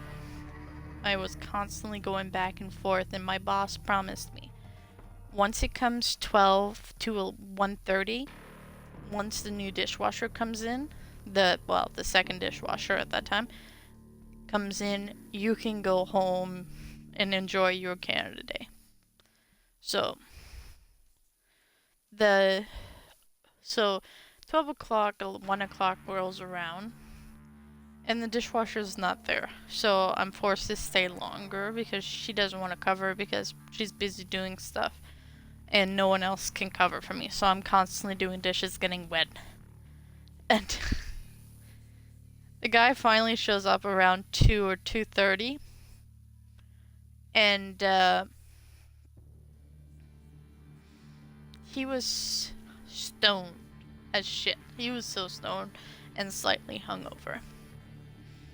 And he said he spent the night at his friend's house. And the worst part is before his shift, started. He said, I'll start in like 10, 15 minutes. And she's like, okay, just get yourself ready.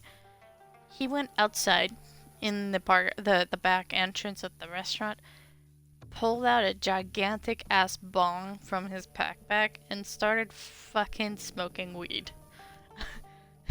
And then the chef joined in, and the chef's girlfriend who was working with him at the time. So everybody was getting stoned at the back of the restaurant. And then our boss found them. So she sent him home.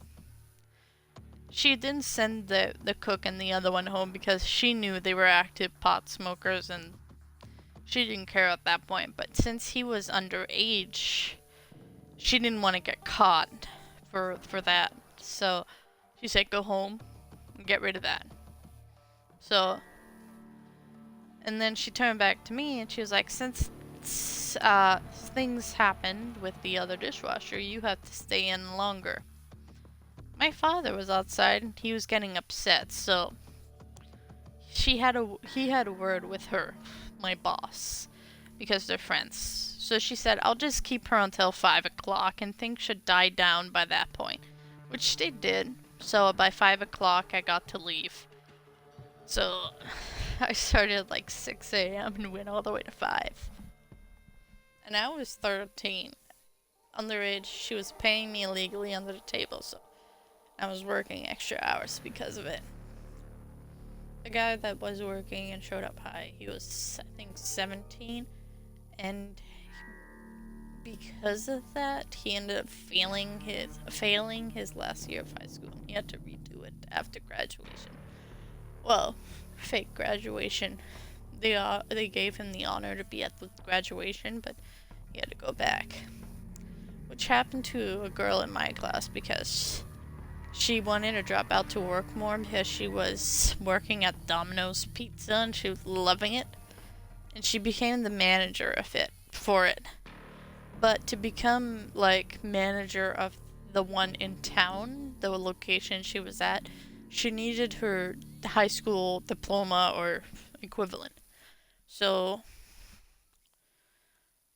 she had to, so they gave her like the option to graduate, but she had to go back the next year to finish the classes to get those credits.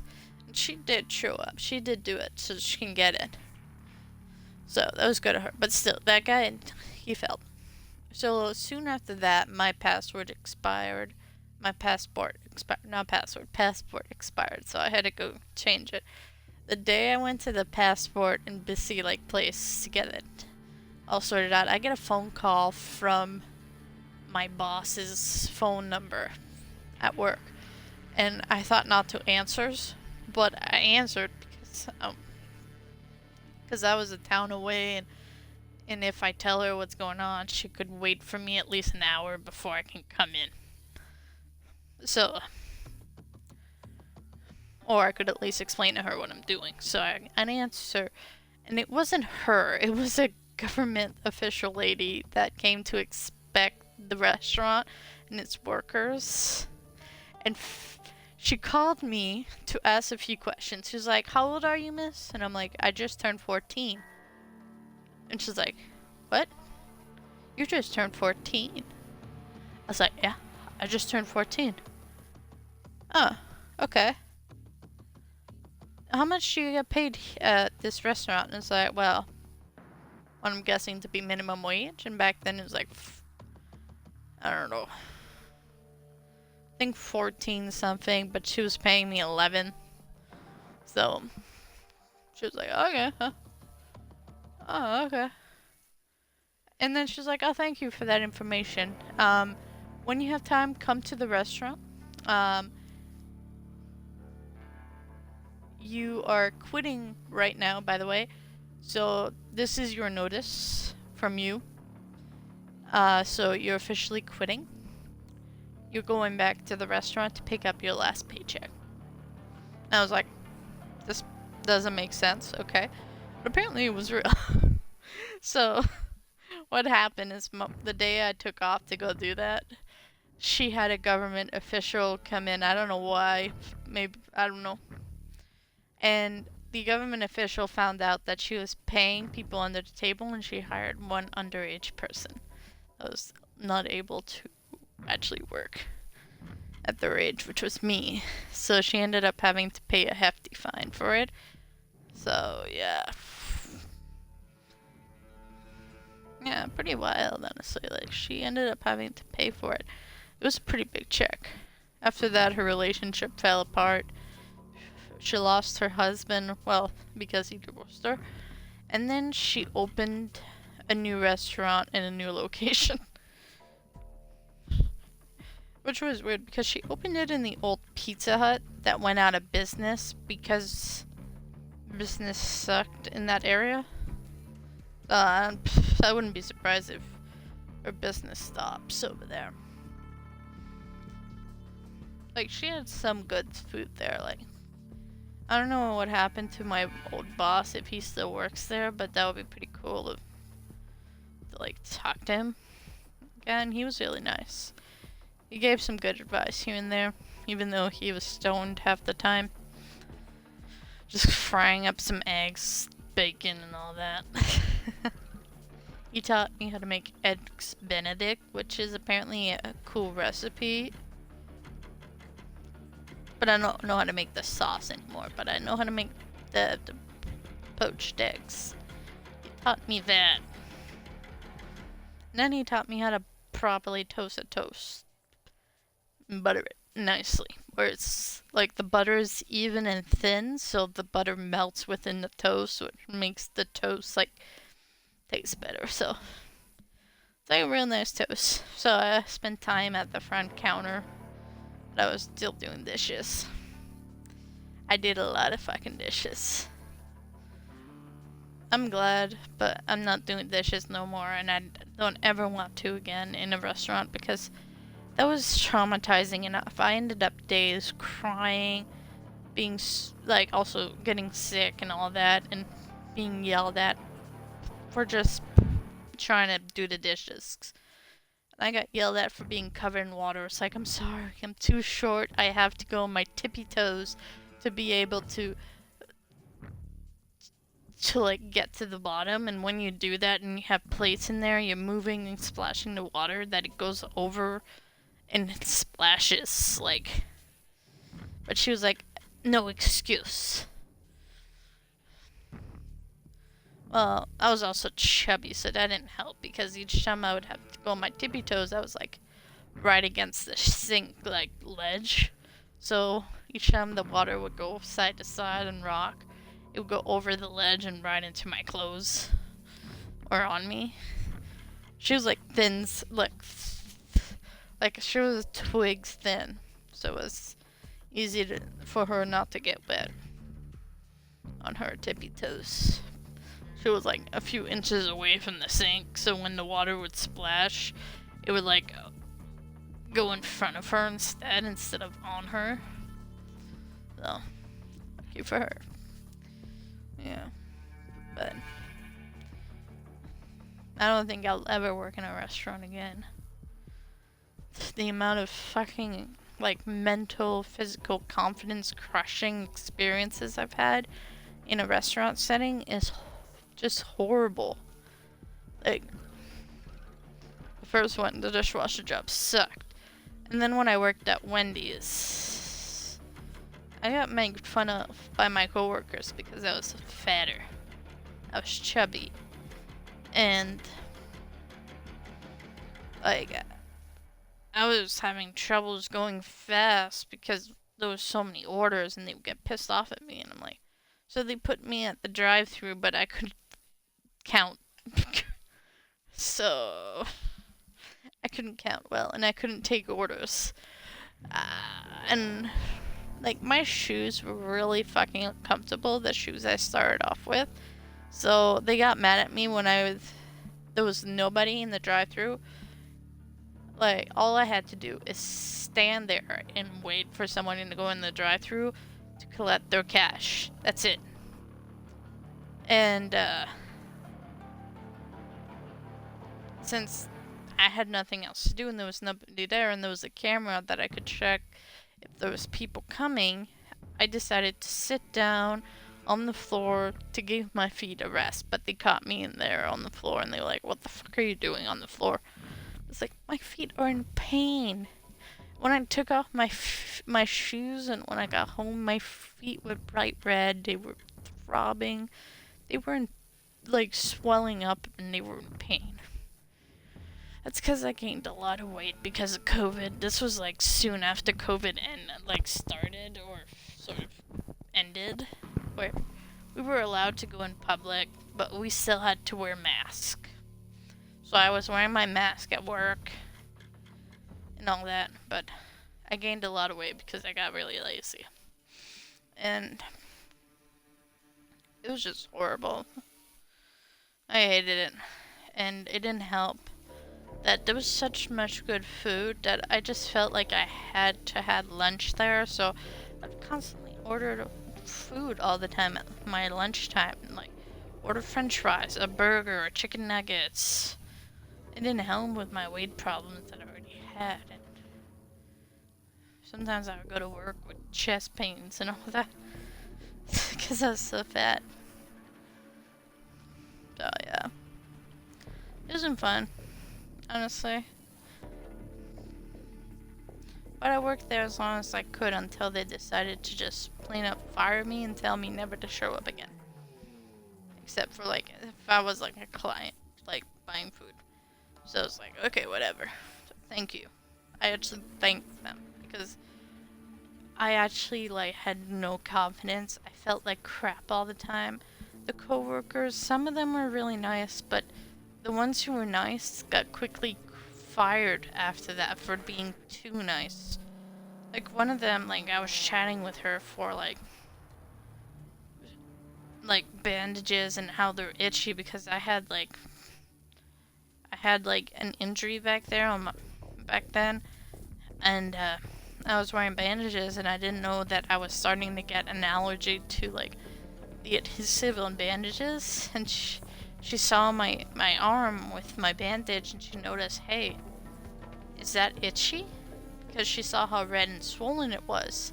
And she was like, you probably are allergic to the adhesive of it, so you need to buy a different type of band-aid or use a gauze with like the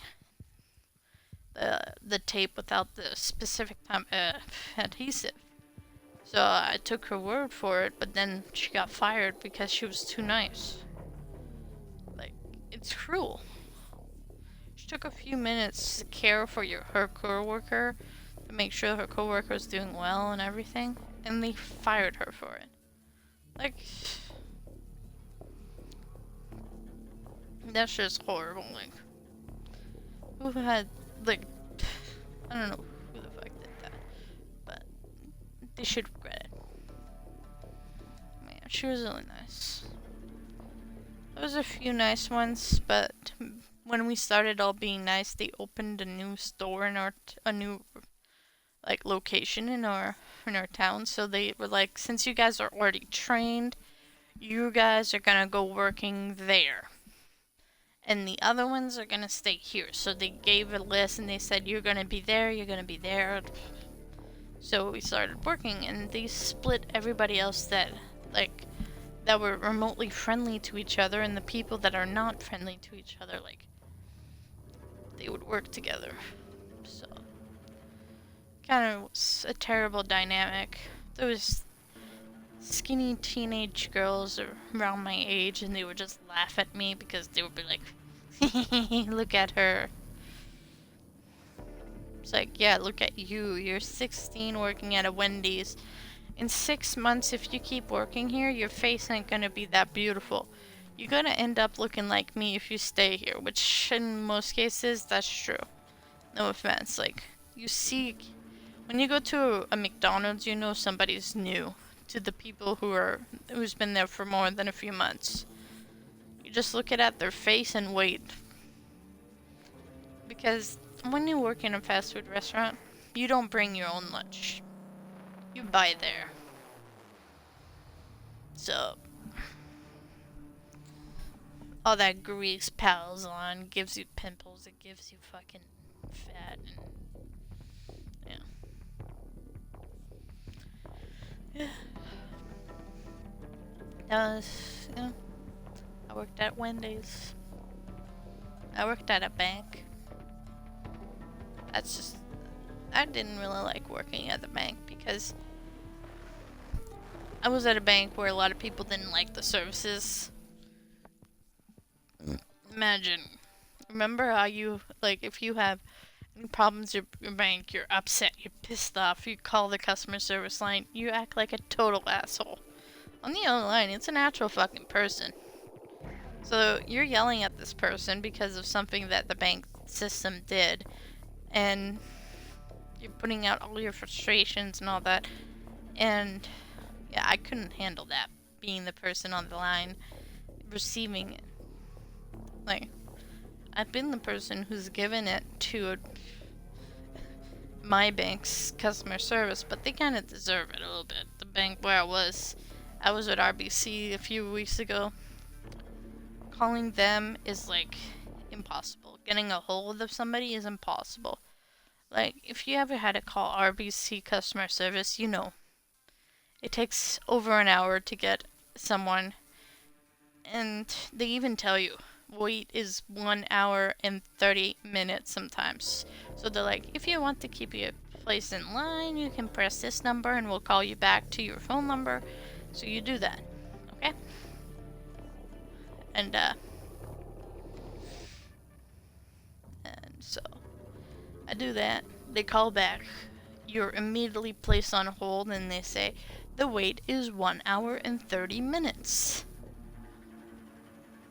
So basically, I've held my place in line for 1 hour and 30 minutes. Again. So in fact, it was more like a 3-hour wait, if you think about it. So, and then, after a while, about 20 minutes after, I got hung up on. I don't know if it was just my phone being like, screw this or something, or they just closed it, someone answered and shut off by accident. That happens, I understand. I had problems like that when I was working at a bank. So yeah, I didn't like the atmosphere. And again, I had some friendly coworkers back then, but they were either fired or they quit because they didn't like it either. Like, and then when I was doing good after 6 months, I was gonna get benefits. They put me into the training for the fraud department because the fraud department was lacking personnel, and there was like a shit ton of fraud calls coming in. So they're like, okay, we're gonna put you in fraud training so you will learn how to deal with frauds, how to process them, how to fix them, and all that. I was like, yeah, shit, yeah. That'd be so fucking cool. I can learn more about it. I was generally interested about it, and then COVID problem hits, and they're like, we'll have to let you go. And I was like, why? We're laying you off for now because we can't afford you guys. So everybody that was in fraud training, because I was in a large group that they decided to put in fraud claim, like, got fired. Well, laid off. And that turned into a termination, firement. So I even try to get like extra days and everything to try to work through it, but no, they wouldn't give me a chance. So it was frustrating. I fell into like, depression about it. I ended up buying a shit ton of alcohol. It was also my birthday around, so in June, so in May I stocked up on alcohol.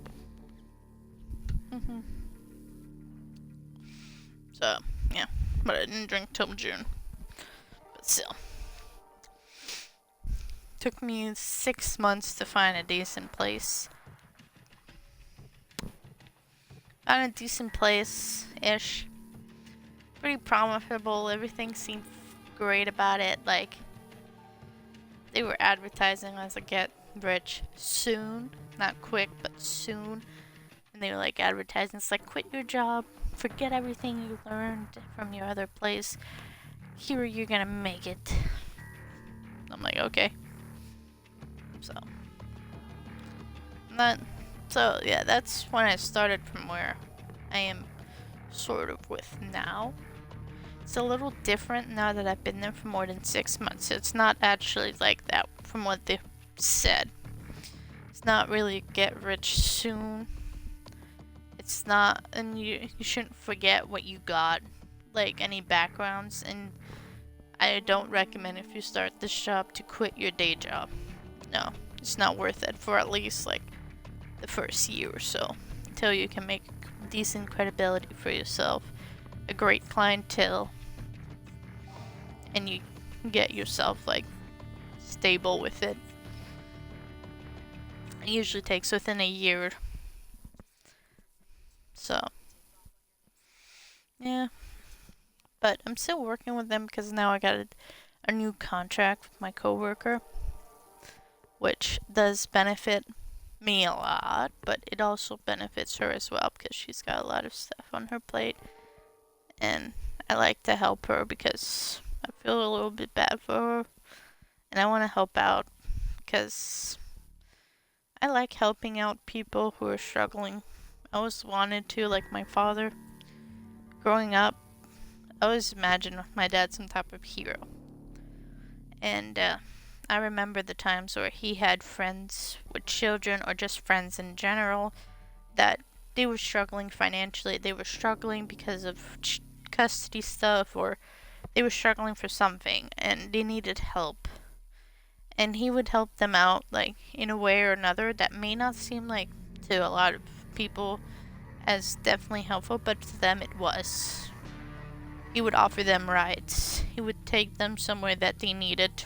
He would protect them, get them a place to stay where it's warm, with a roof and everything, with food. Like, his friends would just need to call him and he would show up. Like, I really like when he did that. The highest point that I saw him do that is, I saw him do that multiple times, but the one that put like really like a highlight on it is when he had this friend with a daughter that was my age-ish. His friend with a daughter, and they were in the middle of a rough custody battle with daughter's father, and daughter's father was really, really dangerous and violent, and he wanted to take the girl, abuse the mother. That was a bad situation. So what he did is he told her to get ready, but not make it suspicious, and he went to pick her up. So we went to pick her up, and there was police sirens. There was a bunch of, like, the guy was chasing us, and it was really scary and exciting at the same time. So they ended up staying at our place, stay safe and everything, because the guy didn't know where we lived. So it was a nice sheltered place, and we had like an extra bedroom with a bunk bed in it. So like, it was nice. And then he did the same thing to his other friend when she got in a car accident.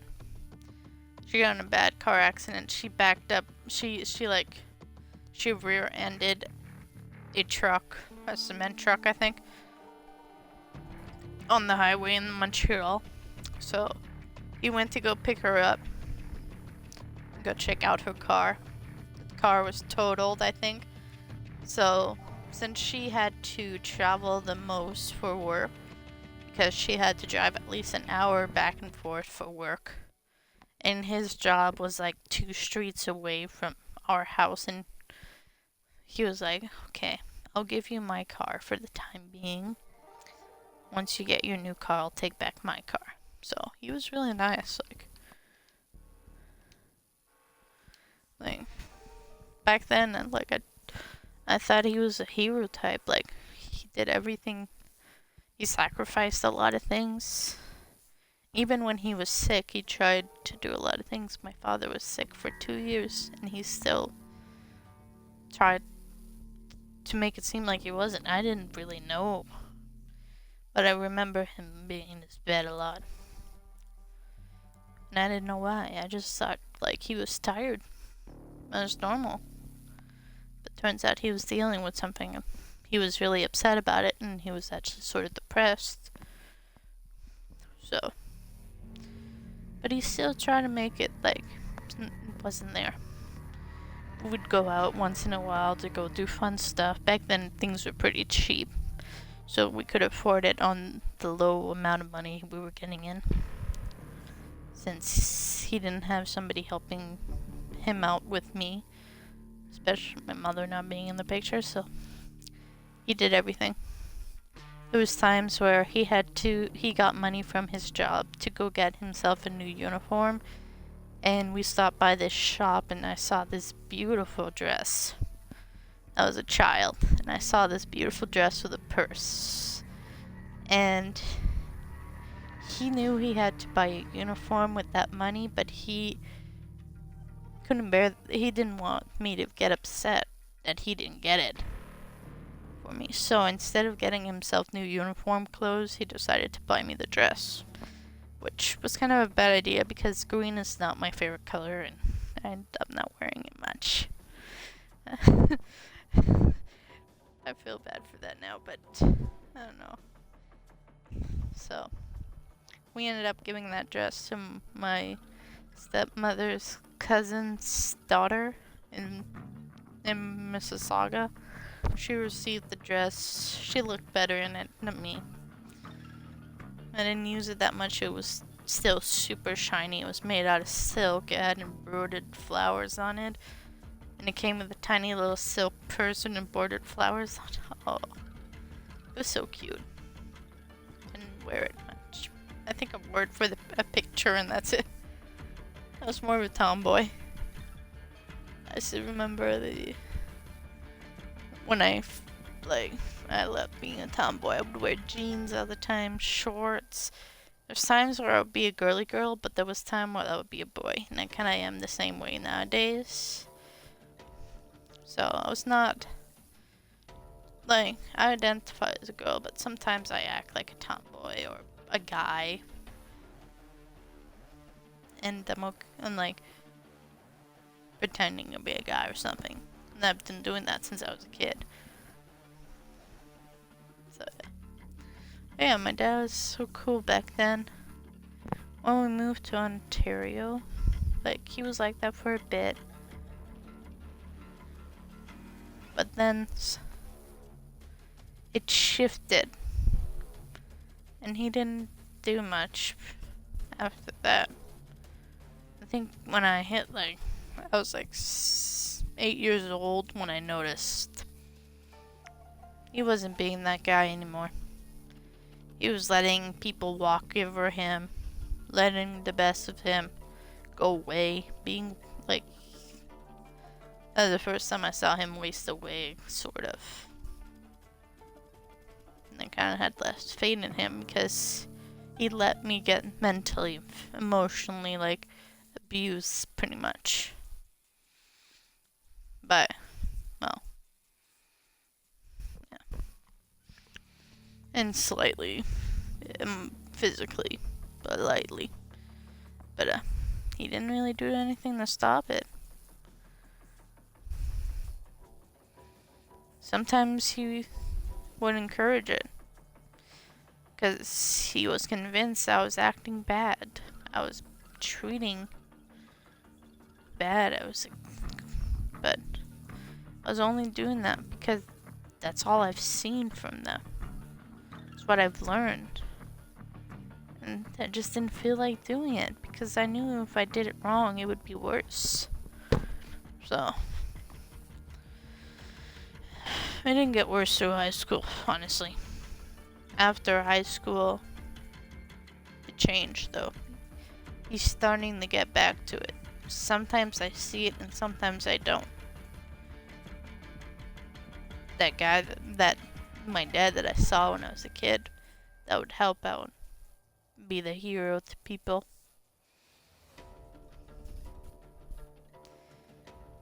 Stand up for himself. not let anybody walk over him. Be friendly with everyone. Like, he is still friendly. But he was better young a while ago. Now, he's getting back slightly. There's days where he's like a ghost of himself or a shell. He's like pissed off at the world and he's mad. And he doesn't want to talk and he ignores practically my existence unless if he wants me to do something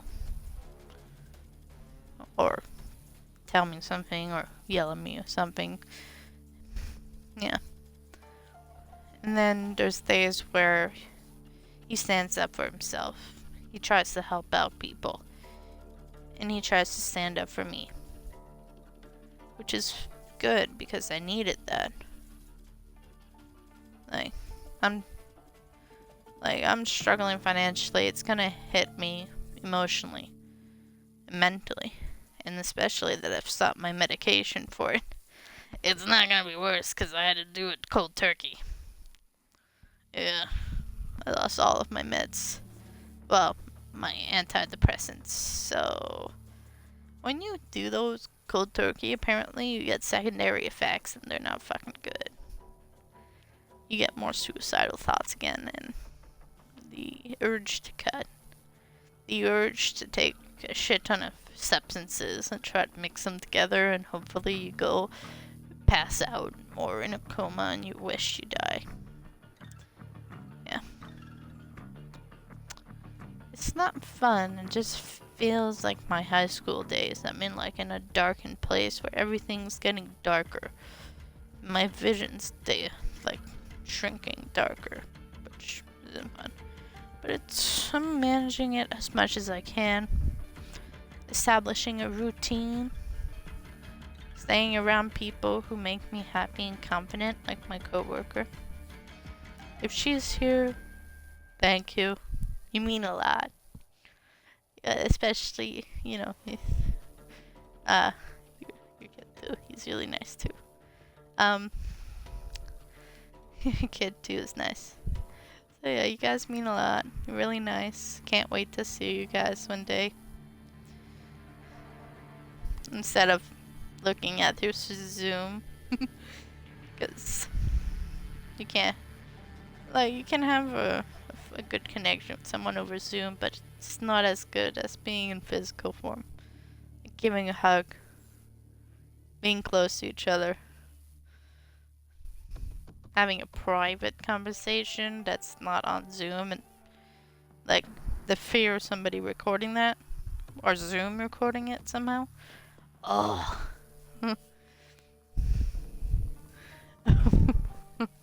It scares me all the time that I'm like chilling and I was so scared when I was like on the other side when I was working with our old boss. I was scared she would be recording me when I was like just chilling in the Zoom room and I was just hitting my pipe. I was scared she was gonna like record me and say, while you were just chilling there while I was away, I was recording my screen and I noticed you pulled out something and, yeah. You smoked it? I'm like, well. Yeah, what's it to ya?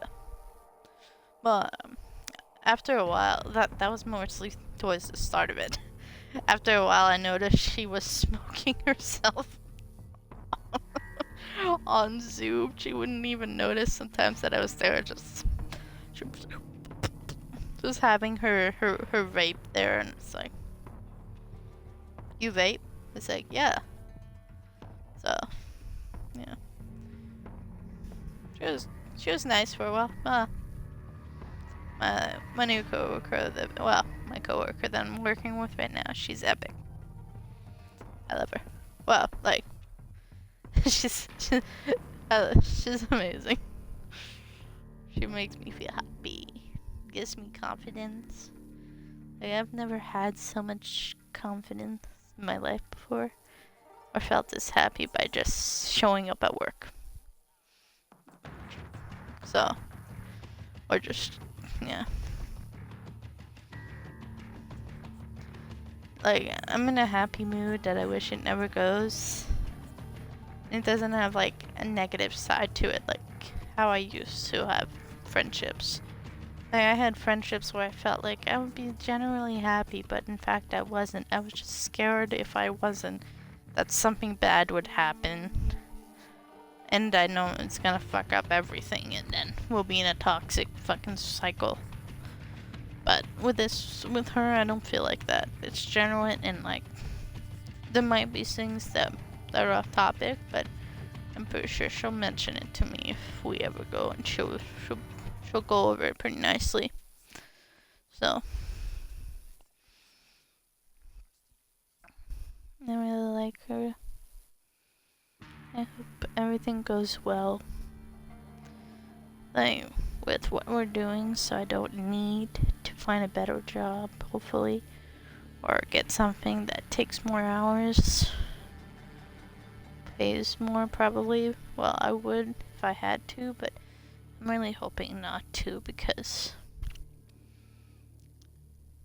like, if I do, I'm probably gonna just be in an environment that I don't really want to be in. Probably terrible coworkers, you never know. Abusive bosses again. It's a lot of older bosses. When they hire someone young, they tend to take, like, advantage of the younger ones that the young hires, and, like, make them do things to give them experience, yes, but it's slightly, like, too hard for them. But they're like, you can do it, you're young. You have more energy, you have more stamina. You're able to learn it pretty quickly. But yeah, they put a little bit too much because we're too young. So yeah. Kinda sucks when you're a young professional.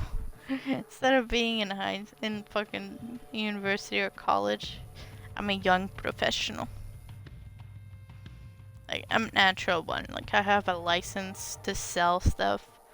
Like, things that, like, you need a contract, privacy, and all that. So, yeah, it's pretty intense. It's higher than banking, but banks have this service. So, I'm not gonna mention it because I don't want you guys to know exactly what it is yet. Honestly, it's not worth it. You guys can guess it. If someone guesses it and sends me a text messages, yeah, that's good. If I can get at least 50 followers or more, at least 50, and you guys come and visit for at least multiple, like, streams, and like that's pretty good, then I'll say it on stream. But if you text me and you chat and you say, yeah, this is what you are, I'll agree with you. But do not tell the secret to anybody else. Don't ruin it. Because I will admit it what it is, but not more than that.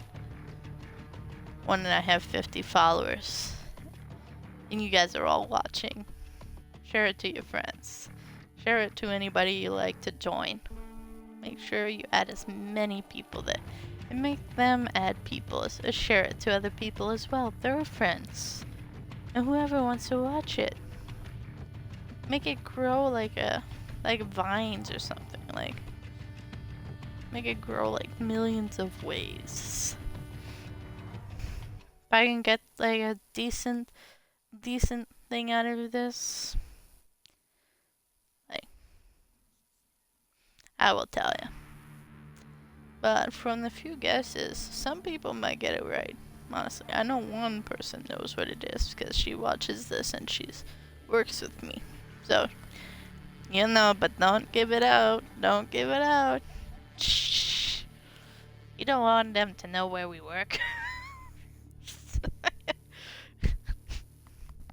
And what we do for work, for living, because it is pretty shocking. Imagine you're going in for a meeting, you're a client, and you get me being like, hey, I'll be conducting your meeting today with us. Yeah, like, I would have a nice voice. I wouldn't be swearing, saying fuck, shit, fuck, like I do gaming and everything. Like, I'm calm. I'm chill. I'm friendly. I have a smile on. I have to look like I'm in a fucking beauty Not really. I don't have to. Sometimes I make myself up. I put makeup on. Not much. I barely put anything on. Sometimes, most of the day, I'm like fixed naked. So, yeah. I have to be like, thank you and welcome, and I have to be polite and professional and explanative, and like, I have to know what the fuck I'm doing. And if you ask me what the fuck I'm doing, I'm probably not going to tell you. Because either that I don't want to tell you, or at that moment in time, I just can't fucking tell you because I've forgotten. This has happened before. I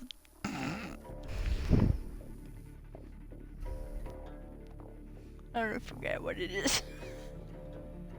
So if you ask me now, there's no way I would remember it.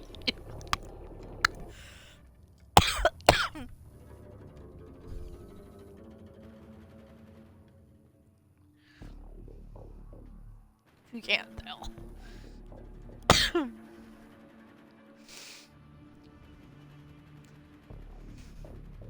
It is pretty late. I'm, towards the end of the thing, you start losing your mind. You're just chilling and chatting. You're not really gaming. But yeah. It's not really fun when you're just sitting here watching my character being like, really? Like, she's got the face of, really, bitch? Are you gonna shoot with me? Like, look at this fucking gun. Yeah, come on, let's go. I'm ready for war. I know you're ready, but I control you. Do you think I'm ready? No. Yes, your team is empty. Shut the oh. Oh.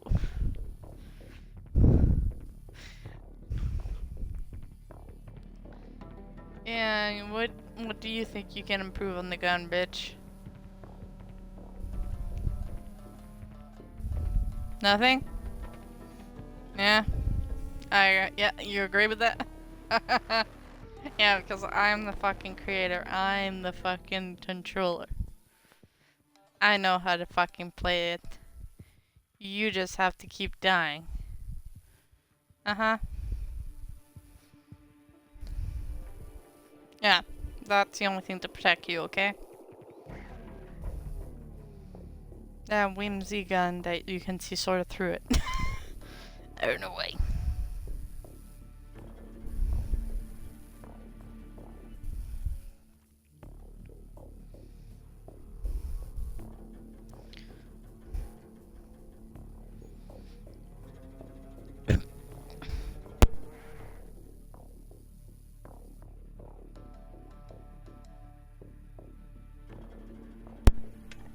So, yeah.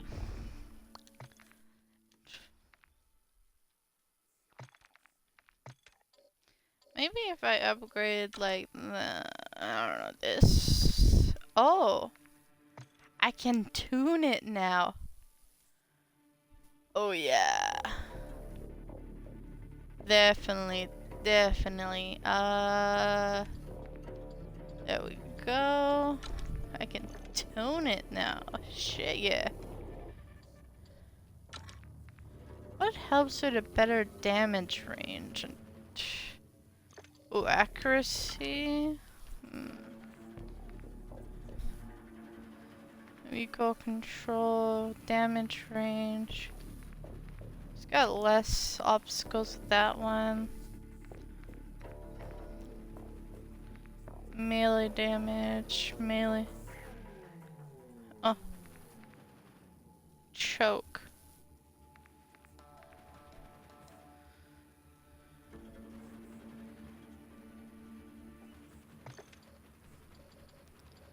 Ah.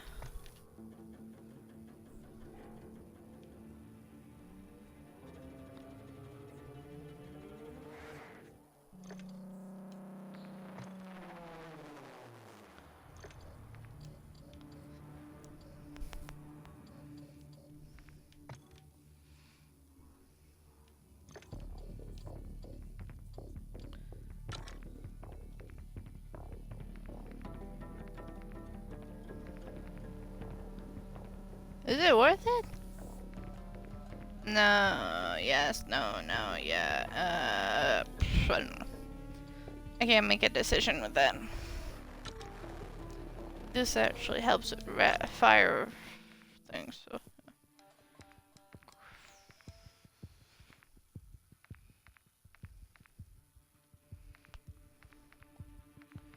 Oh, these are locked. I have to unlock the other guns. Right, okay.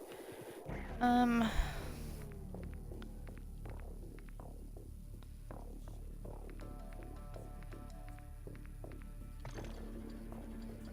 that seems better. Can I tune this one? No, I can't. What about if I tune this one?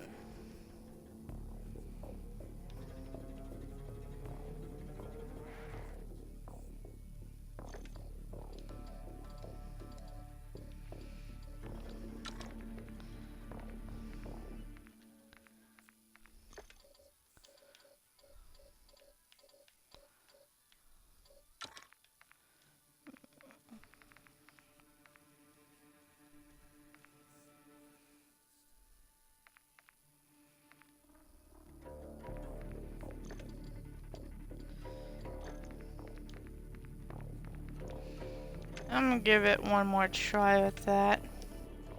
Oh, one more game before we finish this off. I've been chatting for too long. One more game. If you're still here, please follow, please like, share, whatever you want to do. This is the last round. I hate this place, but okay. Whatever. We're just testing it out and then we're getting off. Now that I'm getting off, it is late. I have work in the afternoon, so. And if my coworkers here, you too, you've got work actually very early soon. Yeah.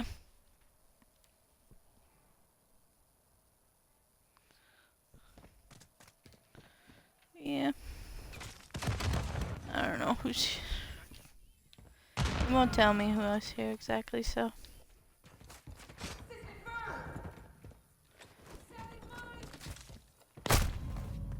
Oh fuck, the sniper.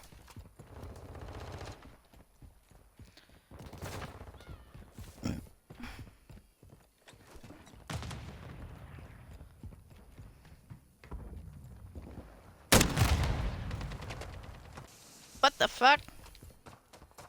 What happened there?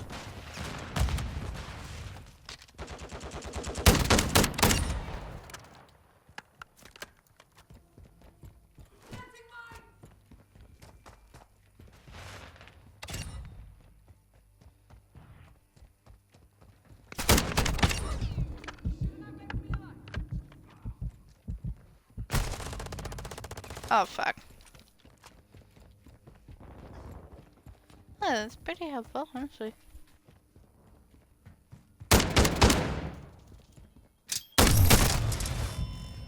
Oh fuck. One of those things again. I don't even know what it really is exactly. Oh. Probably that.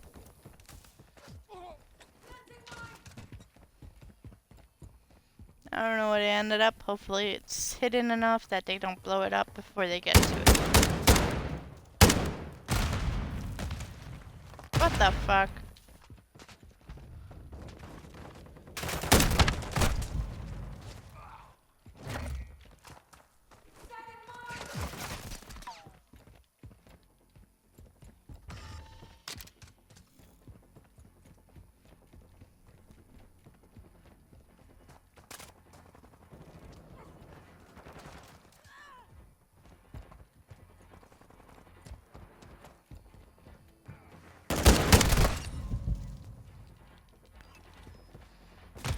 It's doing pretty well, honestly. I wouldn't. Yeah. Oh, fuck. Oh, they're using a fucking SMG. No wonder. They're all using SMGs. Jeez, man.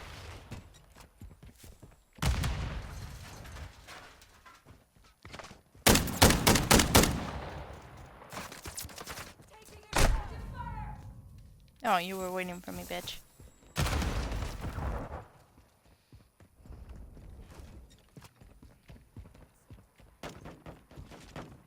Mm-hmm.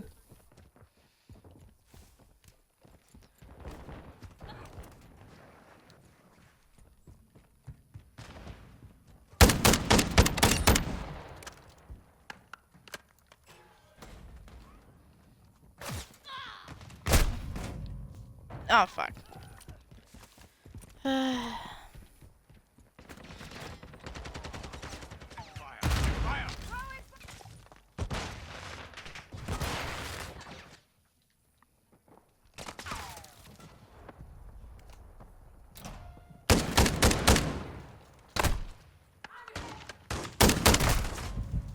Oh, come on. Fucking two of them all the time.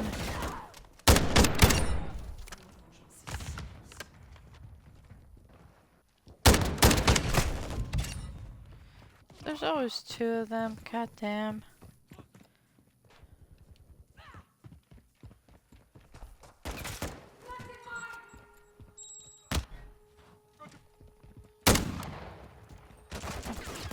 Switching mags.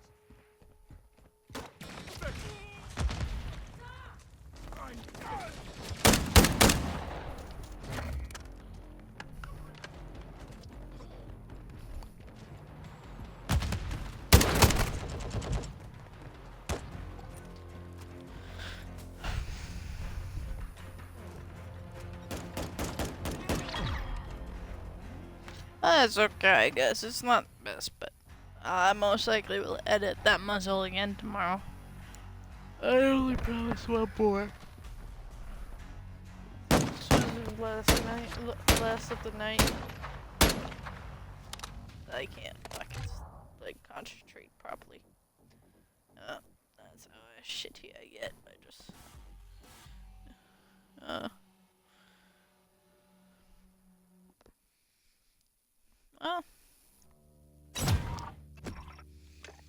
Alright. I don't want to be sucked in just in case it's shipment, because I know if it's shipment, I'm fucked. I will continue no matter what. Alright. So. That was the last one of the night. I am hella fucking tired now.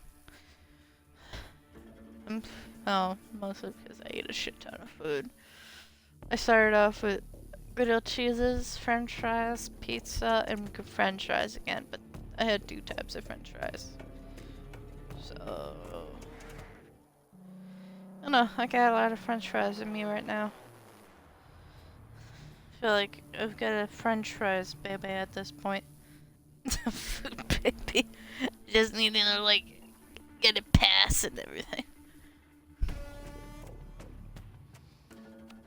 French fries baby. That's funny in my mind. So yeah. I'm gonna go. I like that you guys are here most of the time. I don't know if it was the same of you the entire time, or like one person left, the other one needed an update, and I don't know. I like that you guys are here. Thank you. Just share, subscribe, follow, or like. I don't know what you do. I'm still getting used to it.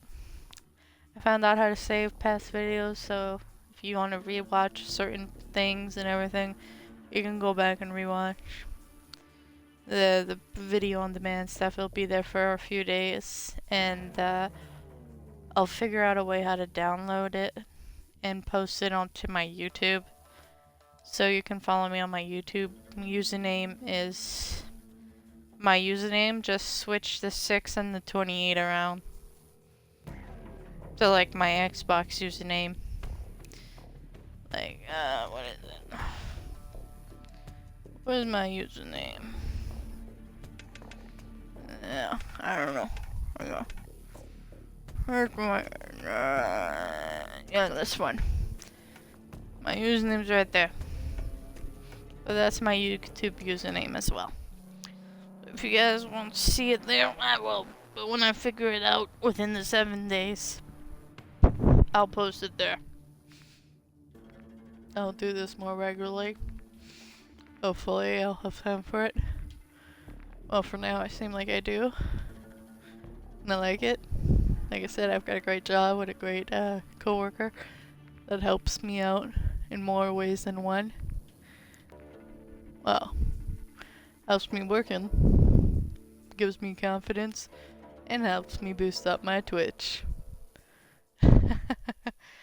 Oh, she watches it. She watched the first one the entire way last night, and I was like, oh my god, thank you. So if you're here again, thanks again. I like when you do that, you know. Oh yeah, it was fun. Talk tomorrow most likely after work. Well, if my coworkers say I'll see you at work, just text me what time you want to meet and everything, and I'll meet you there. Yeah. See you tomorrow. Bye, guys.